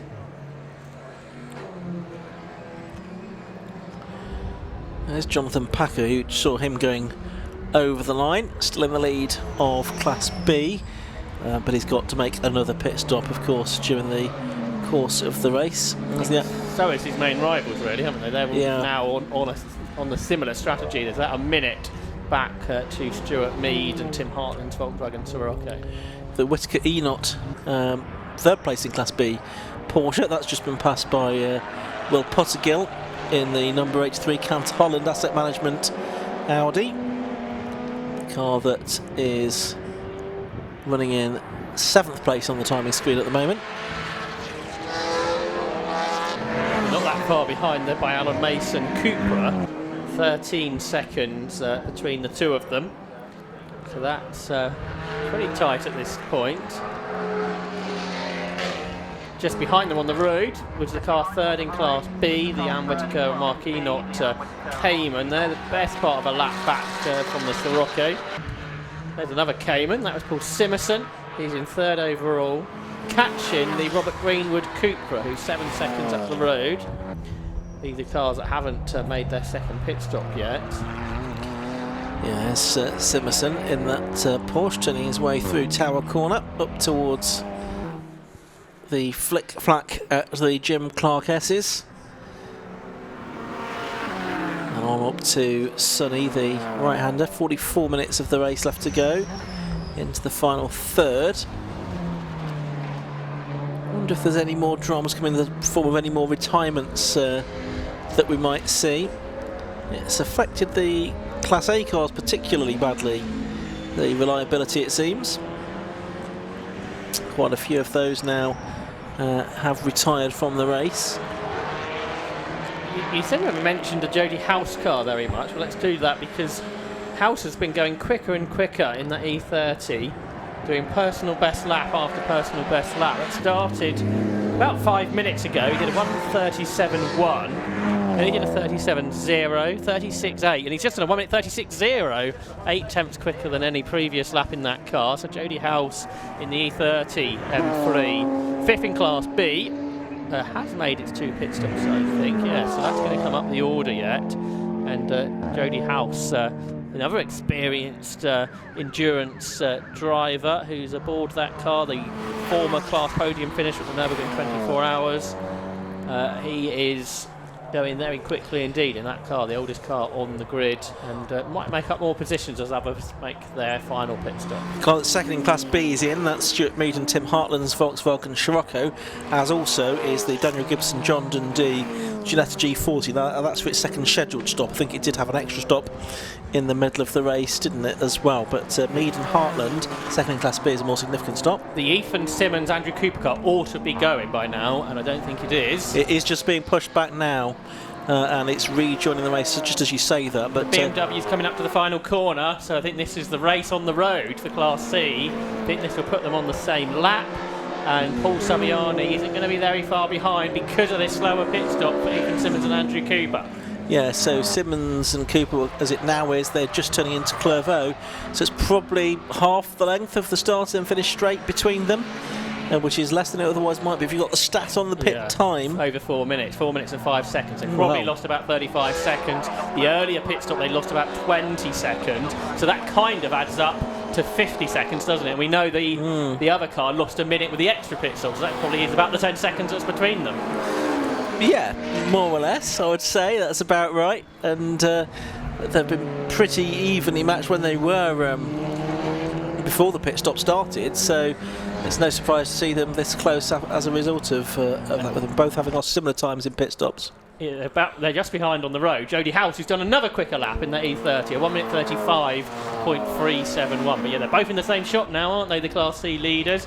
So they've had very different strategies, but they've merged together now with Andrew Cooper being chased down by Paul Saviani, and that is the closest class battle we have for a victory over the last 40 minutes. There is the House BMW, the E30. It's looking absolutely magnificent, isn't it? It's just ahead of Andrew Cooper in that Honda Civic Type R. There's the car that's second in that class, the yellow BMW that's just being overtaken by Paul Simerson in the number 55 car. He's about to catch a second car for second overall because Rob Greenwood's just ahead of him, so just ahead of the BMW is the battle for second overall on the road. Yet to pit, but that position probably is going to change pretty soon. As into the pits comes Stephen Moore and Charles Hanson in the number 73 Audi TT.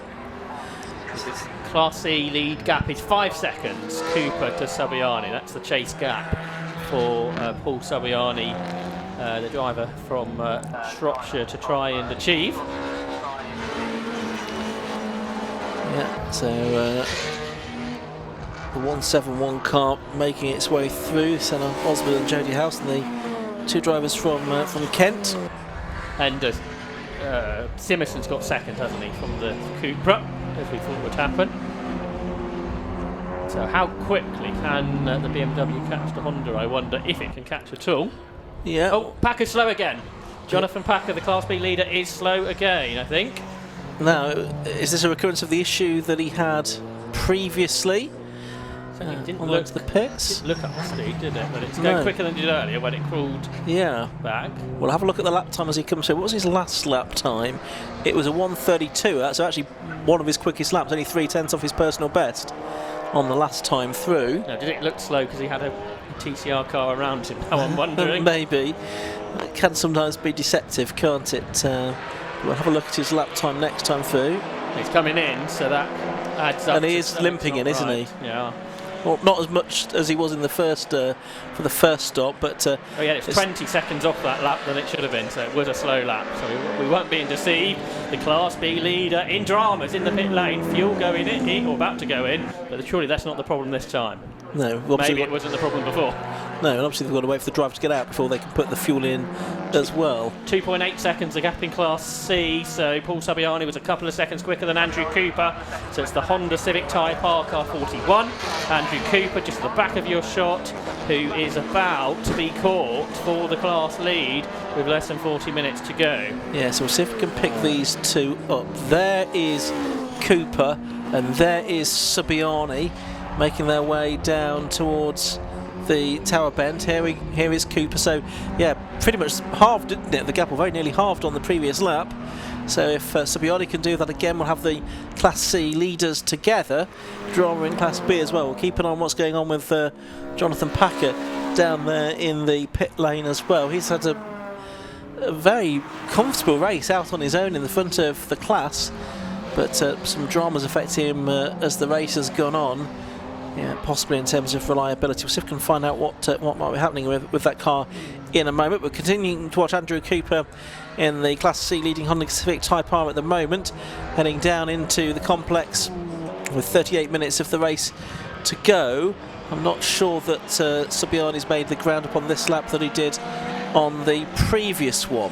Might be Andrew Cooper just settling into things, isn't it, in these first laps of the day.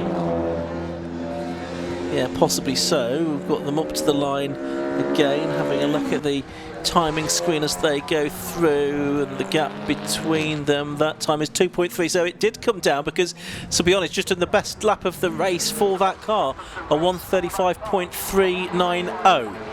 Yeah, so Cooper did a pretty good lap in himself, didn't he? But it's not as good as the BMW behind. So an intriguing battle in Class C continuing to develop. Jonathan Packer was in the pits for 2 minutes, so no dramas yet, and there's no particular work going on down there in pit lane. So it's a bit odd, isn't it, what's going on with that Golf? And it is allowing the Sirocco to catch all the time in the hands of Tim Hartland. Certainly giving us something to talk about, isn't it, as far as the Class B lead battle is concerned. There's Cooper heading into the Jim Clark S. I think that Subiani is continuing to close that gap, though, as they go through the chicane this time, or the S's, and on up to Sunny, where they've got a slower car ahead of them in the form of the Gibson and Dundee Ginetta, which is in the same class but is running a bit further down. It's been lapped, it's being lapped again by Andrew Cooper, and now by Paul Subiani as well, who's coming into the complex. The car ahead of them is the House BMW M3 E30, or BMW E30 I should say. Into the pits comes the number 47 car from third position. That's the Robert Rand Seat Cooper TCR. Leaders pretty much nose to tail, and Andrew Cooper's a bit slow out of the hairpin. They're side by side now, up across the line in the Class C lead, round the outside. Not quite sure what went wrong there for Andrew Cooper, but the car didn't have the straight line speed it should have had.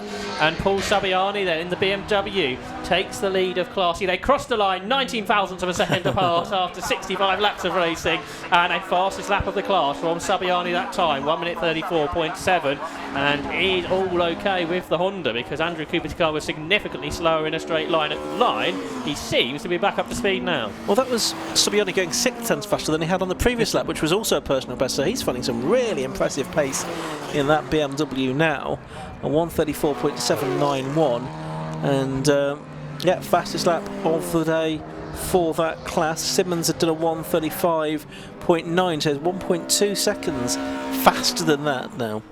We can go down to Tom Butterworth in the pit. He's got more news for us. Yeah, just get on the Class B leader, Jonathan Packer. It was indeed run out of fuel earlier on in the race.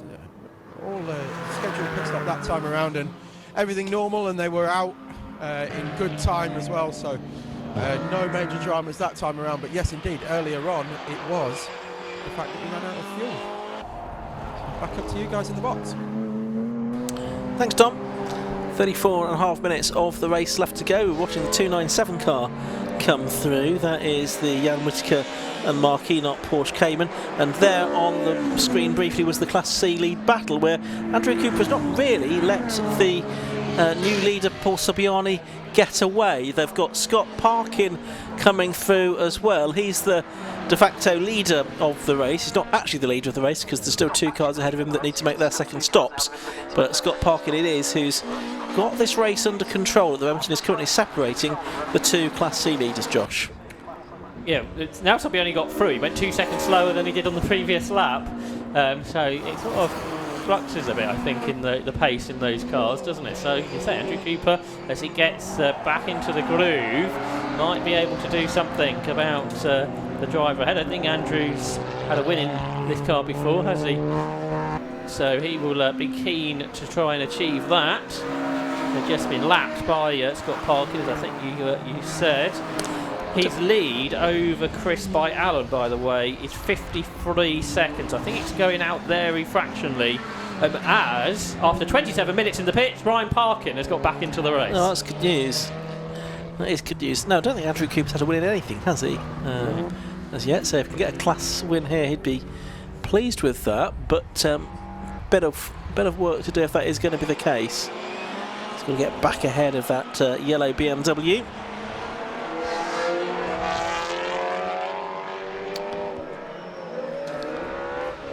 It's been a really good battle in Class C, this, hasn't it? It's been race long. As you see, the car that had that broken suspension seemingly earlier is going to be wheeled into the garage and down to the race. The Cupra.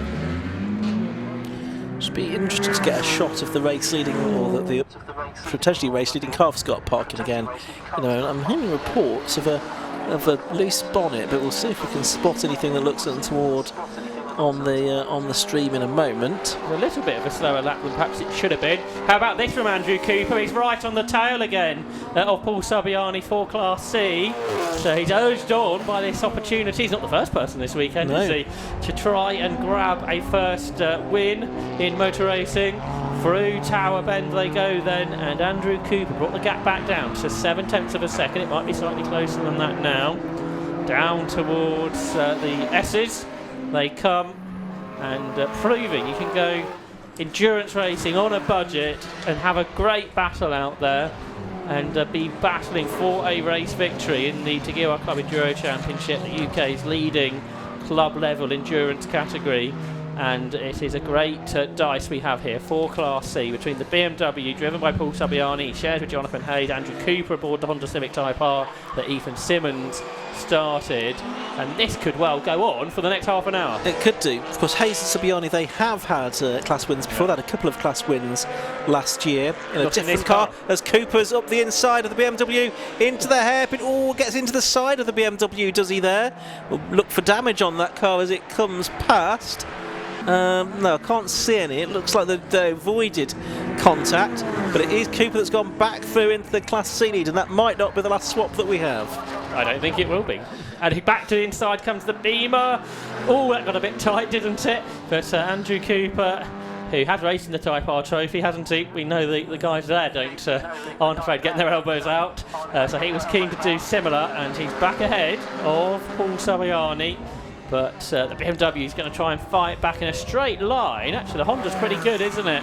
Good through on the aero without any rear wing like the BMW's got. But that car might be good on the brakes. He dives down the inside. It's Paul Saviani. It's like a Formula Ford race this has turned out on this particular lap at the very least. Jonathan Packer, the Class B leader, must be wondering, well, we want to get past this quite safely. Hopefully I've got enough fuel aboard.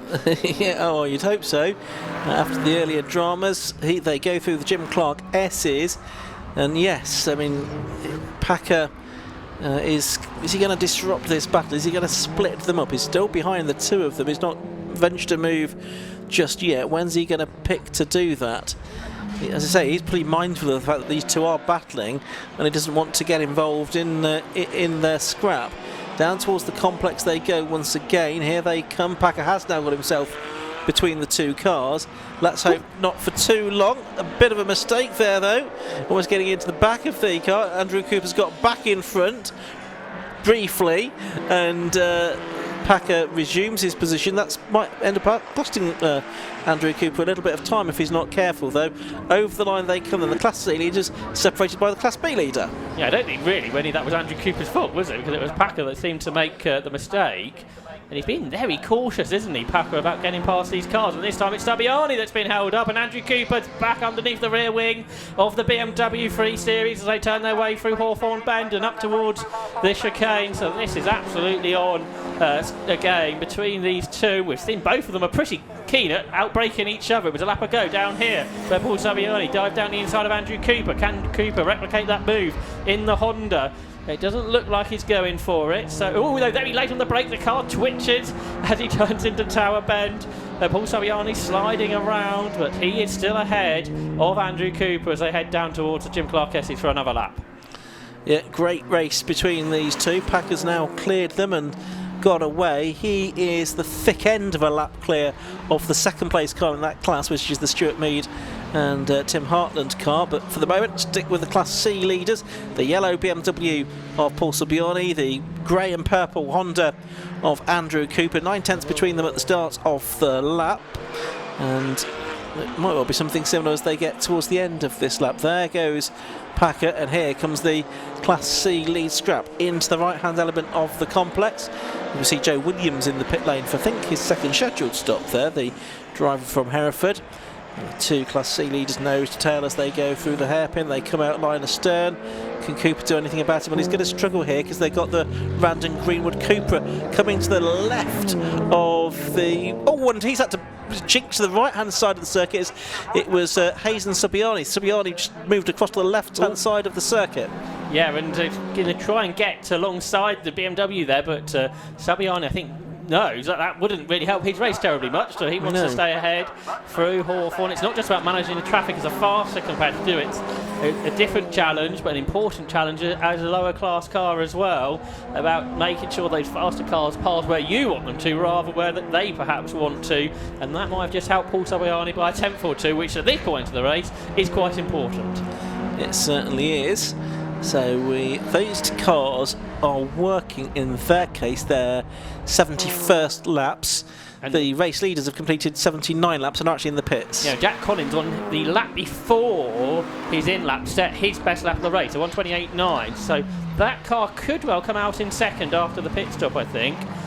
Is that going to be... Yeah, it looks like Jack's going to get back in the car potentially again. He's helping with the pit stop at the moment, I think.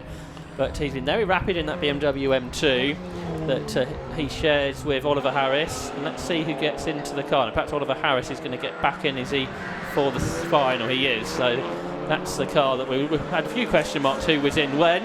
It looks like Oliver Harris is going to get in for the end stint. That's on the inset. The Class C lead battle is on the main picture. Certainly is, with 26.5 minutes of the race left to go. Up and over the line comes Paul Saviani, number 66, and number 41, Andrew Cooper, to complete another lap. Down towards Clervaux Corner they go. Gap lengthening, if anything, down the straight. As they turn into Clervaux Corner, Cooper, the lawyer from Bury St Edmunds, chasing after the Shropshire Hotelier, who lists Alton Park, his local track, as his favourite. Cooper, who started racing in Formula V, says done Type R Trophy as well, now starting to dabble with some of the longer distance races, including Club Enduro here. Not in the car he was slated to be in this weekend because there was problems for the Ginetta on Friday. So we're hearing that it's actually Ethan Simmons that's in the car at the moment, so Andrew Cooper must on the middle third. So I think there's been a little bit of confusion who's in cars when, so it's Ethan Simmons, we believe, in the Honda, who's doing battle with what could be Paul Saviani. Yeah. Okay, so we've got 25 minutes of the race left to go. There is the number 1 car. I think that's about to head back out into the race. But just looking to see where Scott Parkin is, because he should shortly be sort of taking the lead of the race. I think he's done that already, I think. He's not come through, so he's not officially on the timing screen done it yet, but he will have done that, but it's when he actually appears on the top of the timing screens. Will be interesting to see if the Mason by Alan Cooper is ahead of the BM2, which I think it might well be. So looks like the Chris by Alan Simon Mason car will go through to take second place, won't it? Yeah, up across the line now. And podium could be on because Oliver Harris is moving. Down there across the line comes the Chris Nile and William Puttergill car. So it's going to be pretty tight for third, isn't it? Up towards Clervaux, the BMW still getting up to speed. I think the Audi's just going to sneak through. So battle could be on for third position there, but it is the Audi RS3 up into third. And of course that penalty overhangs the BMW M2 Simmons pairing. and Saviani are side by side down the back straight into Tower Corner. It's Simmons in the 41 car, who was shared a drive last season with Sam Dennis, didn't he, in Club Enduro. Now only fails to get back ahead of Saviani through Tower, but that was all very close down the back stretch for the Class C lead battle. Through the right-hander at Croft, fast flat-out right-hander, and then into the double apex right-hander at Sunny, and a bit more speed carried out of the corner by the 41 car of Ethan Simmons then. There wasn't much separating them there, was there? So headed down to the complex, just a few millimetres on the rear bumper of the BMW, the front of the Honda that tries to draw up alongside through the complex, but can't go through yet. Up towards the hairpin. This is quite some dice, isn't it? After over 2 hours of racing, and just nothing can separate these two cars. They've both had their problems already, haven't they? The Honda had the longer pit stops, the BMW had the extra unscheduled stop. We didn't get to the bottom of what that was, but it was a short stop, which was handy, and that is merged and back together. I see in the background Ryan Parkin's Audi's back in the pits, isn't it? So that's not so good news for that squad. But the Class C leaders through Hawthorne Bend here They're going to have a couple of TCR Cupras about to lap them, including the second place car of Simon Mason and Chris Byallen, who is being caught by the Will Pascal Chris Nyland car. Just 11 seconds between them now. Yeah, Scott Parker now does hit the top of the driving screens though. He's leading after 80 laps by 54 seconds, nearly 55 seconds from Chris Byallen in second place. So it's 13 from 23. 83 Nyland and Pascal car is in third place. Fourth is the number 1 car of Harrison Collins. Fifth is 47 Greenwood and Rand in the south. Sixth is Joe Williams in the number 88 car. Seventh, Paul Simerson in the 55 Porsche. Eighth, but with a penalty, 5-second penalty for track limits, is the Fothergill and Ellsworth Porsche. Ninth is the 5 car, the Class B leader Jonathan Packett, ahead of Mead and Hartland by still around about a lap, I think that is. Yes, there's Mead and Hartland just go across the line once again. Class C still being disputed here, Josh. It is, that's it. I think it will do throughout. Through into the complex, Honda's a bit tighter. Tripods through the corners, the inside unloaded rear wheel lifts off the ground in traditional front wheel drive fashion. Up towards the hairpin they go. Slightly different lines being utilised by the two drivers. The Paul Sabiani and Johnny Hayes BMW 3 Series continues to lead over the Type R EP3, the Andrew Cooper owned car, driven by Ethan Simmons. One of their class rivals, Matt Simonite, completes his final stop of the race and comes out of pit lane just behind them, a few laps back. It's still the BMW ahead by the smallest of margins. I think that's everyone now probably has done their 2 stops, I think, which is good news because the pit window closes in 6 minutes' time. I think we've got 20 cars still competing here. Paul Simpson's going very quickly. He's just on a personal best in his Cayman, a 1:28.5. He's 18 seconds behind Joe Williams, but going a lot quicker on that previous lap. Edward Christie's also just done a personal best lap as well in his BMW 3 Series, a 1:39.5 for him. As has Pip Hammond, he's done a 1:37.8. They've got that FN2 running better again. It's and good to he's see. Running 6th within the class. One into the pits here is the Fothergill and Ellsworth car. Now this isn't a scheduled stop, is it? Because no, they've that's a car that did just those. get a track limit penalty, but that shouldn't cause the car to come into the pits. The car that's running in 8th place. Well, it's kind of stopped, not at 45 degrees like it's, why am I here? Have I been called in? Maybe there's been a misinterpretation of the black and white flag and the penalty board that would have been shown. Ethan Simmons locks up into the hairpin, almost goes into the back of the BMW again. That was while the Chris Nyland and William Pottergill 3rd place car was lapping them. Ethan thought that might be his opportunity. He was all locked up, he just avoided the back of the BMW. They've come to blows there once already in this race, but the BMW 3 Series still in front. Okay, well the Fothergill and Ellsworth car is still in pit lane. But the Class C lead battle rages on. It did get a little bit close there, up at the hairpin on that lap. 20 minutes of the race to go, Josh. Paul Simpson's just on another personal best. He's 2.5 seconds quicker than Joe Williams ahead of him, and the gap's down to 15 seconds. Now we're just getting notification that William Puskill's not in the RS3 at the moment. He did the middle stint. Chris Nyland is currently at the wheel of that one, and only 6.7 seconds ahead of Oliver Harris. Okay.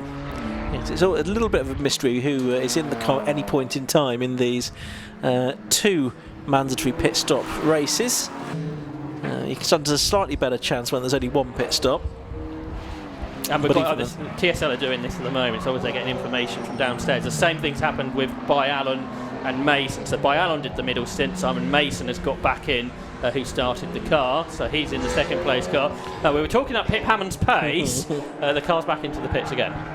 It is for the 7th time, I think that is now. It might be going for double figures here. Ooh. Oh, and that's the 2nd place in Class B car that's been off at Clairvaux. That's the 14 car of Stuart Mead and Tim Hartland, the Scirocco, which was about a lap behind the Class B leader, but nevertheless, they'd rather have avoided that trip through the gravel trap. Beautiful evening now here at Croft, the low sun causing a few visibility issues in the combox. Paul Simerson is significantly faster than anybody else at this stage of the race. He's done 3 laps now in the 1:28, and he was the one that was worried about his fatigue as the race went on. So on our screens, I think Jonathan Packer's just put a lap, hasn't he, on the Tim Hartland Scirocco. Yeah, probably not helped by it going off at Clairvaux. Now, how far could it have been ahead without its fueling dramas? Yeah, it would have been quite considerably ahead, wouldn't it? Been a couple of laps ahead nearly. But of course, if like the MX-5 of Alex Wilkinson-Hughes can have its issues, that could have been a different story. Those problems that car has had in this race. Yeah. You can't really afford to be doing things like that when it's not really a necessary drama to have. No. Of course, it's the first of 6 rounds of the championship this season, and it's the best 5 scores in the championship that counts. So teams drop their worst round. Sorry to interrupt Ian. Oh no, it's a different car. Apologies, I'm interrupting for no reason. Carry on. I don't know what it's saying now. There's a penalty board out for somebody. That is for Simerson now, I think. So yeah, he's getting a penalty, and I think there might be another one coming. The car second in Class B's in after the off for Tim Hartland and Stuart Mead. So there's another Class B car in dramas here. It's not the only car coming into the pit lane, because the 73 Audi is also coming in of Stephen Moore and Giles Hansen. It's all happening. What I was saying is it's 5 rounds from 6 to count in the championship. Points scored within the individual classes. Confirmation of the Simerson track limit penalty, and we saw him on screen there. So yeah, it's looking good for Packer here, because he's looking fairly dominant in Class B this weekend. Class A and C both looking more competitive, dare I say, than Class B at this early stage of the season. Yeah, some of that might be reliability-based cars that have had dramas. Watching Scott Parkin in the lead here. No sign of a loose bonnet. Maybe a little bit, just it goes over the curbs. It sort of dislodges, but I think it's okay. Of course, the other Class B car that had dramas was Aston Lindsay, so they're sort of the second and third fastest cars in the first stint are both cars that have had problems. So I think it would have been closer without that. But been a very good weekend if Jonathan Packer continues on, because he won that road sports race yesterday and could well make it the double. I don't think anyone else is going to achieve that feat, are they? No. Unlikely. Tim Hartland was only 51 seconds ahead of the Ann Whitaker Mark Enoch car, I think. So the Cayman, number 297, might be up into second place. The Scirocco's back out there after a short stop, but it might well have switched the battle for second round. Up into the complex here. Ethan Simmons again is right on the tail of the Sabiani and Hayes BMW up to the final corner. This has been going on for 20 minutes now. Yeah, something like that. Drive-through penalty board. That is going to be for the number 1 car of Harrison Collins. That's another track limits infringement. So we've gone from 5 to 10 to drive-through penalty now for that car. I don't think that's going to lose them a position, is it? They were sort of involved in a possible podium battle. That's now going to not happen.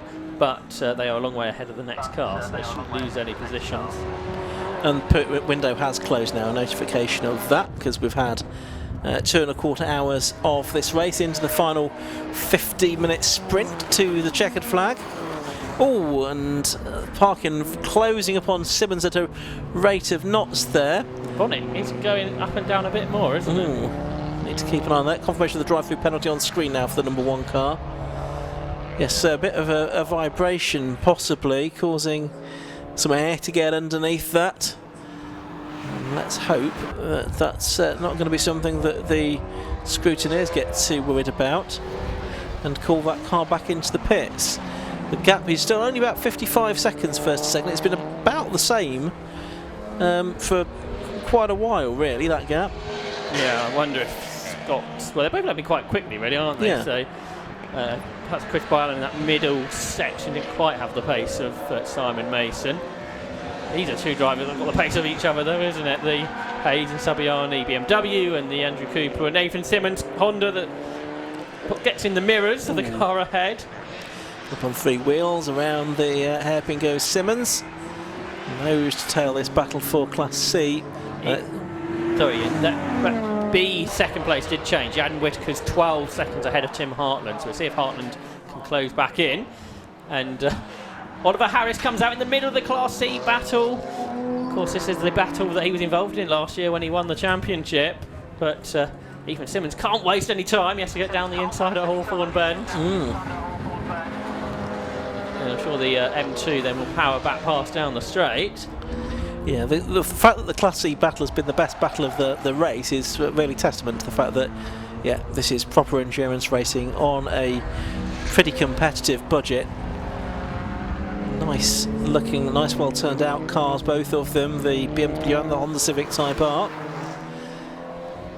But probably being done at a much reduced budget compared to those cars in Class A, and just as much fun, certainly even more fun for us watching the race. 12.5 minutes left to go. Simmons was full side race with Barcroft there, wasn't he? Like we saw in the Type R Trophy races earlier. Pushing on because he wants to get back in touch with Subiani, doesn't he? To have another go and try and find a way through before the end of the race.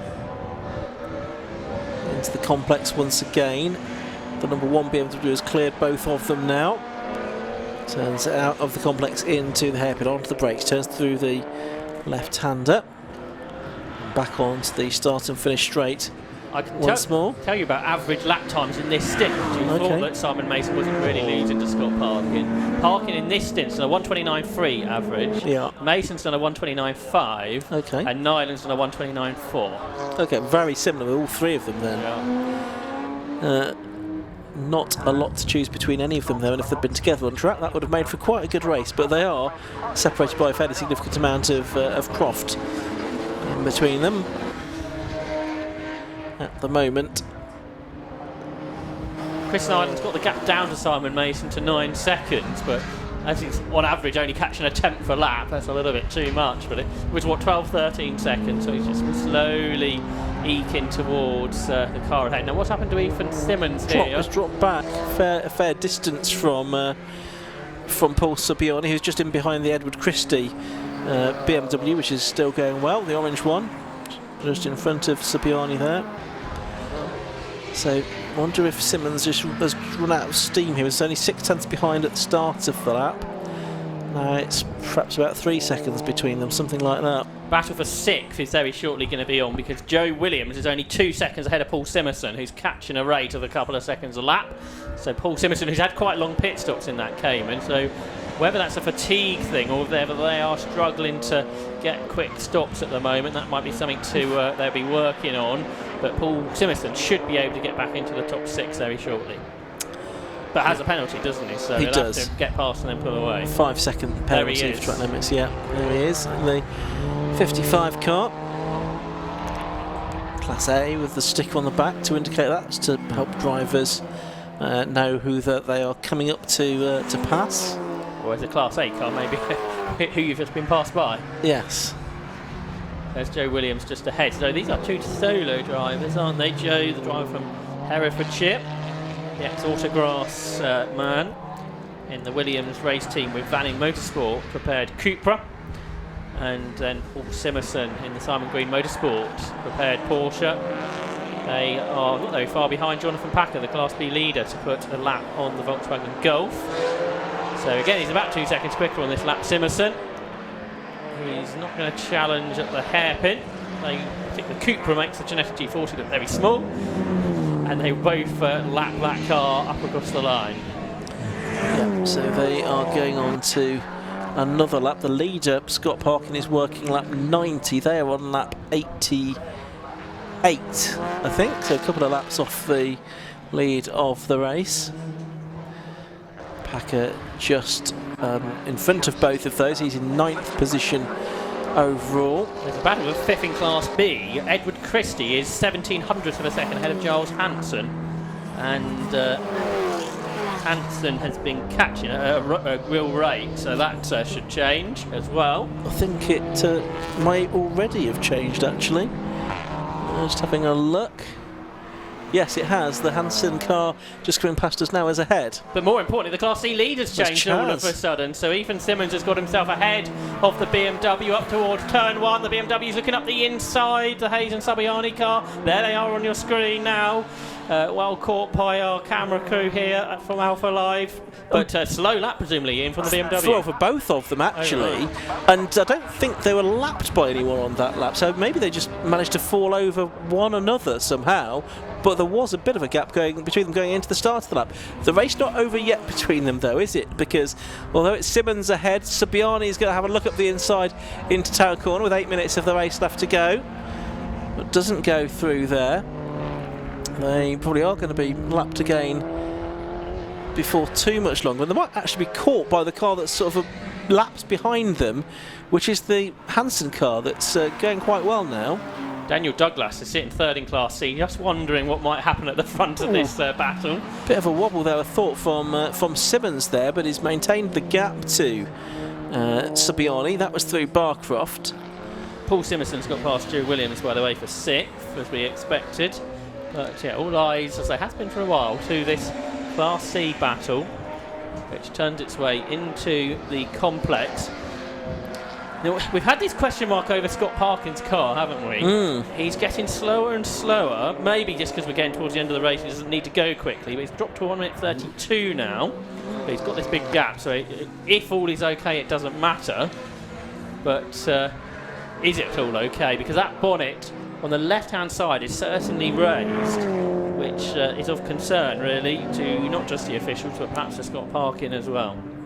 1.3 seconds between the Class C leaders now. There they go, through Hawthorne and onto the chicane. Ethan Simmons in number 41.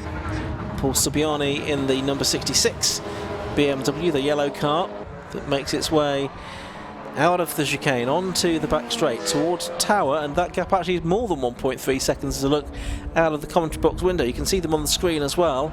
But that gap, I reckon, is a couple of seconds now, so I wonder if now Subiani is just having 1 or 2 problems. He is going to be caught and passed by the number 73 car, which is the Stephen Moore and Giles Hansen Audi TT.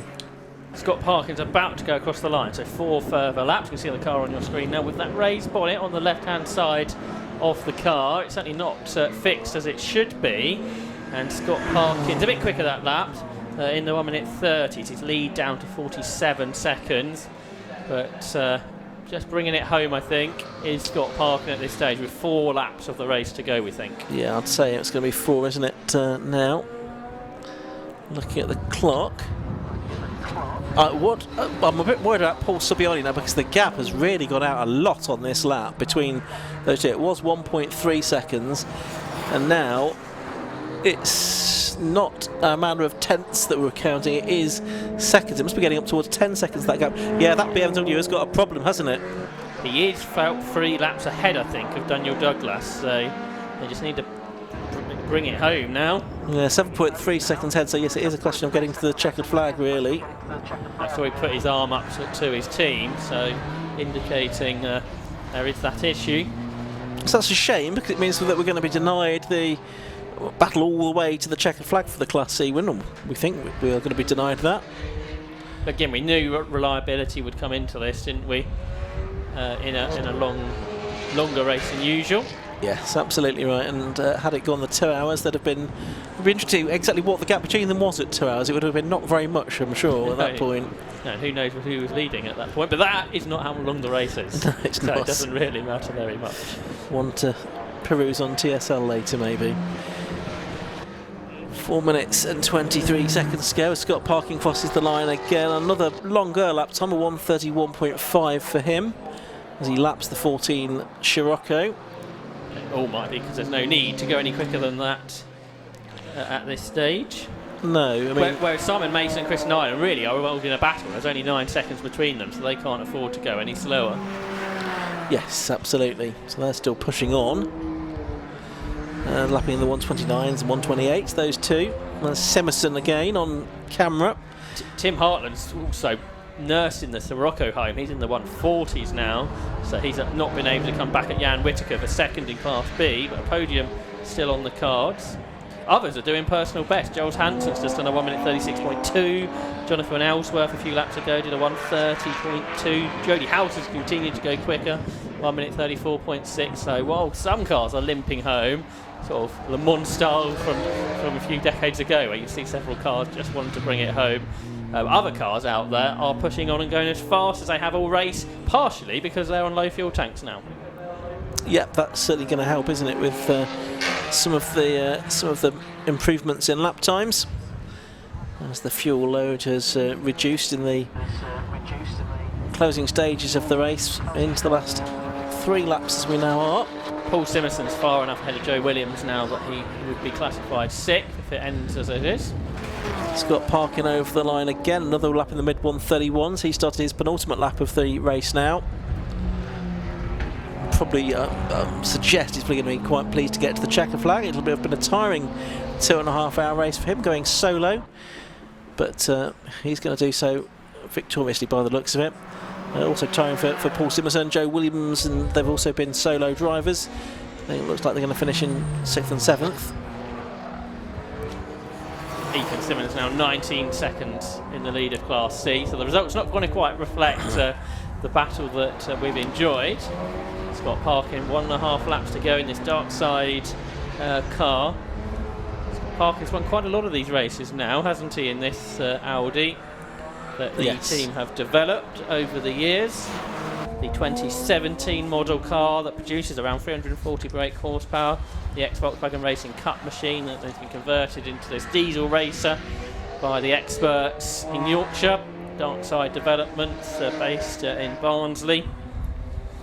And up towards the complex he comes for the penultimate time. I think the car had 3 wins last year, didn't it? In the championship.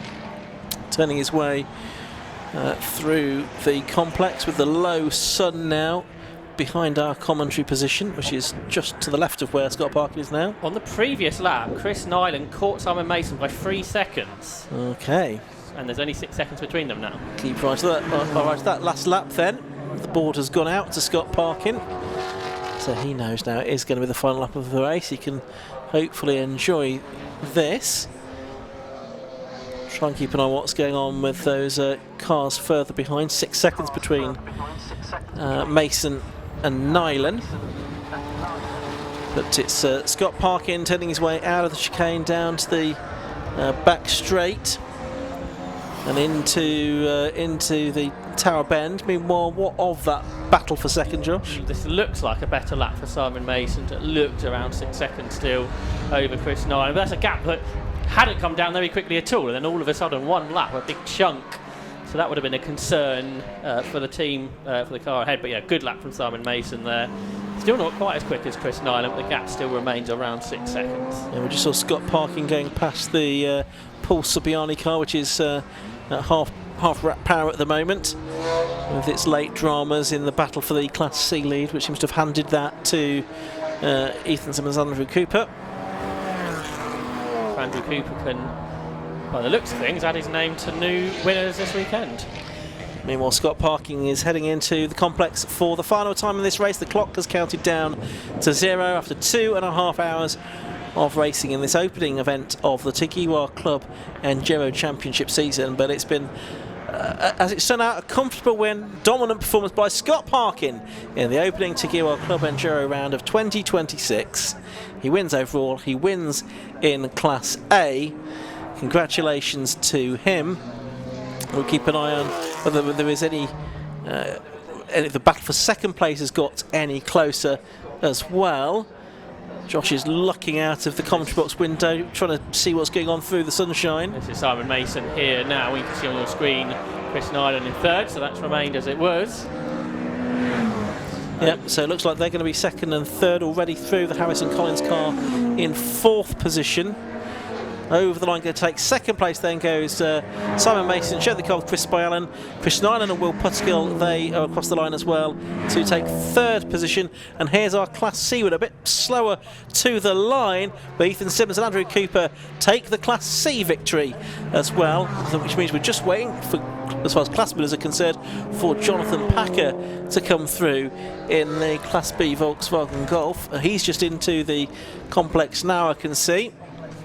And he has had the, I think, biggest winning margin of all of our class winners. He's through the complex into the hairpin for the final time. He did give us a bit of a scare, and perhaps his team as well, when he crawled into the pits for his first mandatory stop, but he goes across the line to win in Class B. So Scott Parkin, Jonathan Packer and Simmons and Cooper are our 3 class winners in today's Club Enduro race, Josh. And a race that did not feature a safety car, so well done to everybody that made that possible. 2.5 hours of racing right the way through. That doesn't happen very often, does it? 96 laps of the Croft circuit, and 2 of the 3 classes on the same lap. 3 leaders in overall on the lead lap. So great stuff highly entertaining. It's great battles amongst the race as well, and a really enjoyable start to the 2026 season. Yeah, let's have a look at the result then. At the end of 96 laps of racing, Scott Parkin took the win in the Audi TT. Number 13 by 38.3 seconds from number 23, Simon Mason and Chris Bannon. Audi from Seat. It was an Audi in third as well. The Nyland and Puttigill number 83 car. Fourth, number 1, Oliver Harris and Jack Collins. They were a lap down. Fifth to number 47, Roberts Greenwood and Rand in the Seat. It was the BMW for Harris and Collins. Sixth, number 55, the Porsche of Paul Simerson. He was 2 laps down. Seventh, number 88, Joe Williams. Eighth, number 69, Lucas and Marcus Fothergill and Jonathan Ellsworth in the Porsche Cayman GT4. Ninth in the Class B winner was number 5, Jonathan Packett in the Volkswagen Golf GTI. 10th, number 297, Jan Whittaker and Mark Enoch in the Porsche Cayman. 11th was 14, Mead and Hartland, finishing the podium in Class B. Class C winner, Ethan Simmons and Andrew Cooper in the Honda Civic Type R number 41, 12th overall. 13th overall, number 66, Hayes and Supiani in the BMW 328. And Osman and House, 14th overall, ahead of Ferguson, Luke and Douglas, the trio in the BMW Z4, completing the Class C podium ahead of Moore and Hansen, Christie, Sibonite, Gibson and Dundee, and I think the last car that made it to the end, the Linz, Johnson and Hammond Honda Civic Type R. So that brings to an end the Tegiwa Club Enduro race. It brings to an end this race meeting at Croft this weekend. Many thanks to all of the marshals who've put in such sterling work here at Croft during the course of the weekend. We couldn't have done this without you. You've had some pretty mixed weather to deal with. A reminder that the 750 Motor Club are back in action next weekend at Brands Hatch. It's a 2-day race meeting, and we'll be bringing you the Sunday action on the Alpha live stream. But from Josh Barrett and myself, Ian Seaman, we will say goodbye, and we'll hand you down to Tom Butterworth in the pit lane to speak to our successful drivers in the Tegiwa Club Enduro Championship. Good night. Well, welcome back to the pit lane for the final time this weekend, and I've grabbed your race winner, Simon Parkin. Simon? Who's Simon? I'm Scott. Scott. It's all right, I'll off. You're right down Scott. I wrote down Simon for some reason. Well, I don't know. What a wally! It's not like we haven't spoken already this weekend, is it? Is the missing brother then, Simon? I think I brought you good luck. I think that's what it is. But I've got your name wrong. Right, I do know a few fast Simons, so we're all right. But yeah, another good result for the team. Not so good for Ryan again, which is a bit frustrating. It looks like a fuse blew in the pit stop, so they couldn't get the car restarted. When they figured that out, we got back out, and then something not quite right with a shifter. But monumental effort from the guys to get it sorted after the massive crash yesterday. Basically a full front corner, new suspension on the front, both corners. Yeah, a lot of work, a lot of damage. So mega that the car even went out and won on pole for a little bit during the mixed conditions qualifying, and then ended up P6 and ended up sort of decent lap times, doing pretty well. So happy with that. So if we can get both cars consistent, then I think we should have both cars on the podium, hopefully. It seemed like a bit of a race of attrition as well. It was going to be one of those, to finish first, you've got to finish. Yeah, exactly. And this is what we said about this weekend. We said we just need to finish. So like towards the end there, I backed off 3, 4, 5 seconds a lap. Few funny noises that you don't want to be pushing too hard. Would have been nice to go for the fastest lap. I think the car had it in it, but I'd rather just bring it home. Great stuff. All right. Thank you, Scott. Thank you. Much appreciated. That's my middle name as well. He doesn't know that, but that's my middle name. Jonathan, how are you? Yeah, good. A little bit hot and sweaty, but I can all good. imagine. Did the whole race all by yourself? Yeah. It's a little bit, a bit of cardio. And, Been going to the gym. And what happened with the fuel issue? So I'm not going to get all technical, but basically I've got 3 fuel pumps in the tank, 2 little scavenger ones in the corner that pump into the main pump in the middle, and the fuse is blue. Ah, right, okay. So it's fuel starvation in the tank, so we had to run. We couldn't dip below 30 litres. We'd get surge. I found that out first time I ran out of petrol. Yeah, well, we were wondering what was going on, and I had to go and speak to the team and say, what was it? did they run out of fuel? Because Ian and Josh were speculating that yes, he'd run out of fuel, but it wasn't that you'd run out, it was that it wasn't flowing properly. Yeah. So basically, normally I can run it down to 15 litres, but I discovered that below 30 and it basically cuts out. However, apart from that, it all pretty much went to plan. Yeah, it's good. Yeah, well, I mean, it looked fairly comfortable at the front and looked like you very much belonged there. Yes, last time I raced here, which was yesterday, I won. When I raced here the year before last, I also won then. We're making a habit of this conversation, aren't we? And then the year before that I raced here and I had a 20-second lead, and then I got taken out sadly by a back marker that didn't see me. So I ended up in the cornfield, about half a mile. Yeah.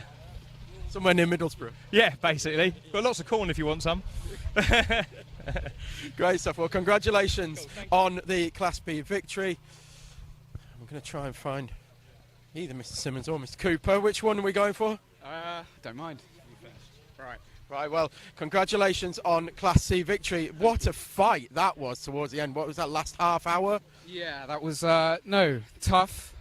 Great challenges. I think I've spent one lap down the straight on the grass, but no, to be honest, to win this weekend after not having my race license 3 days ago and not thinking I was racing this year, to go and do that is special. So. Yeah, issues with the Ginetta as well on Friday, was it? Yeah, so unfortunately we had some engine issues on Friday, which meant we had to withdraw the Ginetta, but the team drove back and collected this, and here we are today with the win. So yeah, class victory as well, amazing turnaround. So yeah, well done guys on that one. And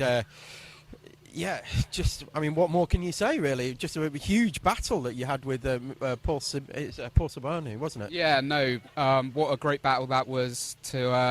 To be fighting as hard as we were is something that every form of motorsport should have. So yeah, this is why it's the best level of club racing there is, a 750 Motor Club. Yeah, it was one of those things where it looked like, because you got the two different strengths in the car, you got the short wheelbase front wheel drive, he got a longer wheelbase BMW, rear wheel drive. He was quicker down the straights, you were quicker through the corners, and it's just like one of those, like, really frustrating. If you were the guy behind, you were going to be really frustrated. If you were the guy in front, you were going to be panicking as well. It was, it just looked a joy to watch. Yeah, no, yeah, obviously great. All of us were jealous that we couldn't be in the cars. No, yeah, great battle. Yeah, he obviously had a lot of strengths with it being rear-wheel drive. I think my car was stronger through the sort of second and third sector, through the technical stuff, so I had to really sort of maximise that whilst we were racing. But no, what a great race. Yeah, great stuff, and congratulations as well. And that brings to an end our... Oh, hang on. Actually, well, we will just grab a quick word. How was your stint? My stint, I did my job. Ethan did a fantastic first stint, and you were obviously right up with the leaders. So my stint was just trying to be solid. So I did my bit and then gave it back to him, and I knew he did. Join the dots. Yeah, just join the dots. I was just the man in the middle, kept it warm whilst he had a break. Great stuff, great stuff. Right, we will move on then, and we will bring to a close our weekend here at Croft, and we'll try and get a nice shot of the end of the pit lane, I think, as well, to say goodbye. And I did promise Nicky, Big Boss Nicky, I'd flash the badge. Thank you very much for being with us all weekend. I look forward to seeing you at the next round.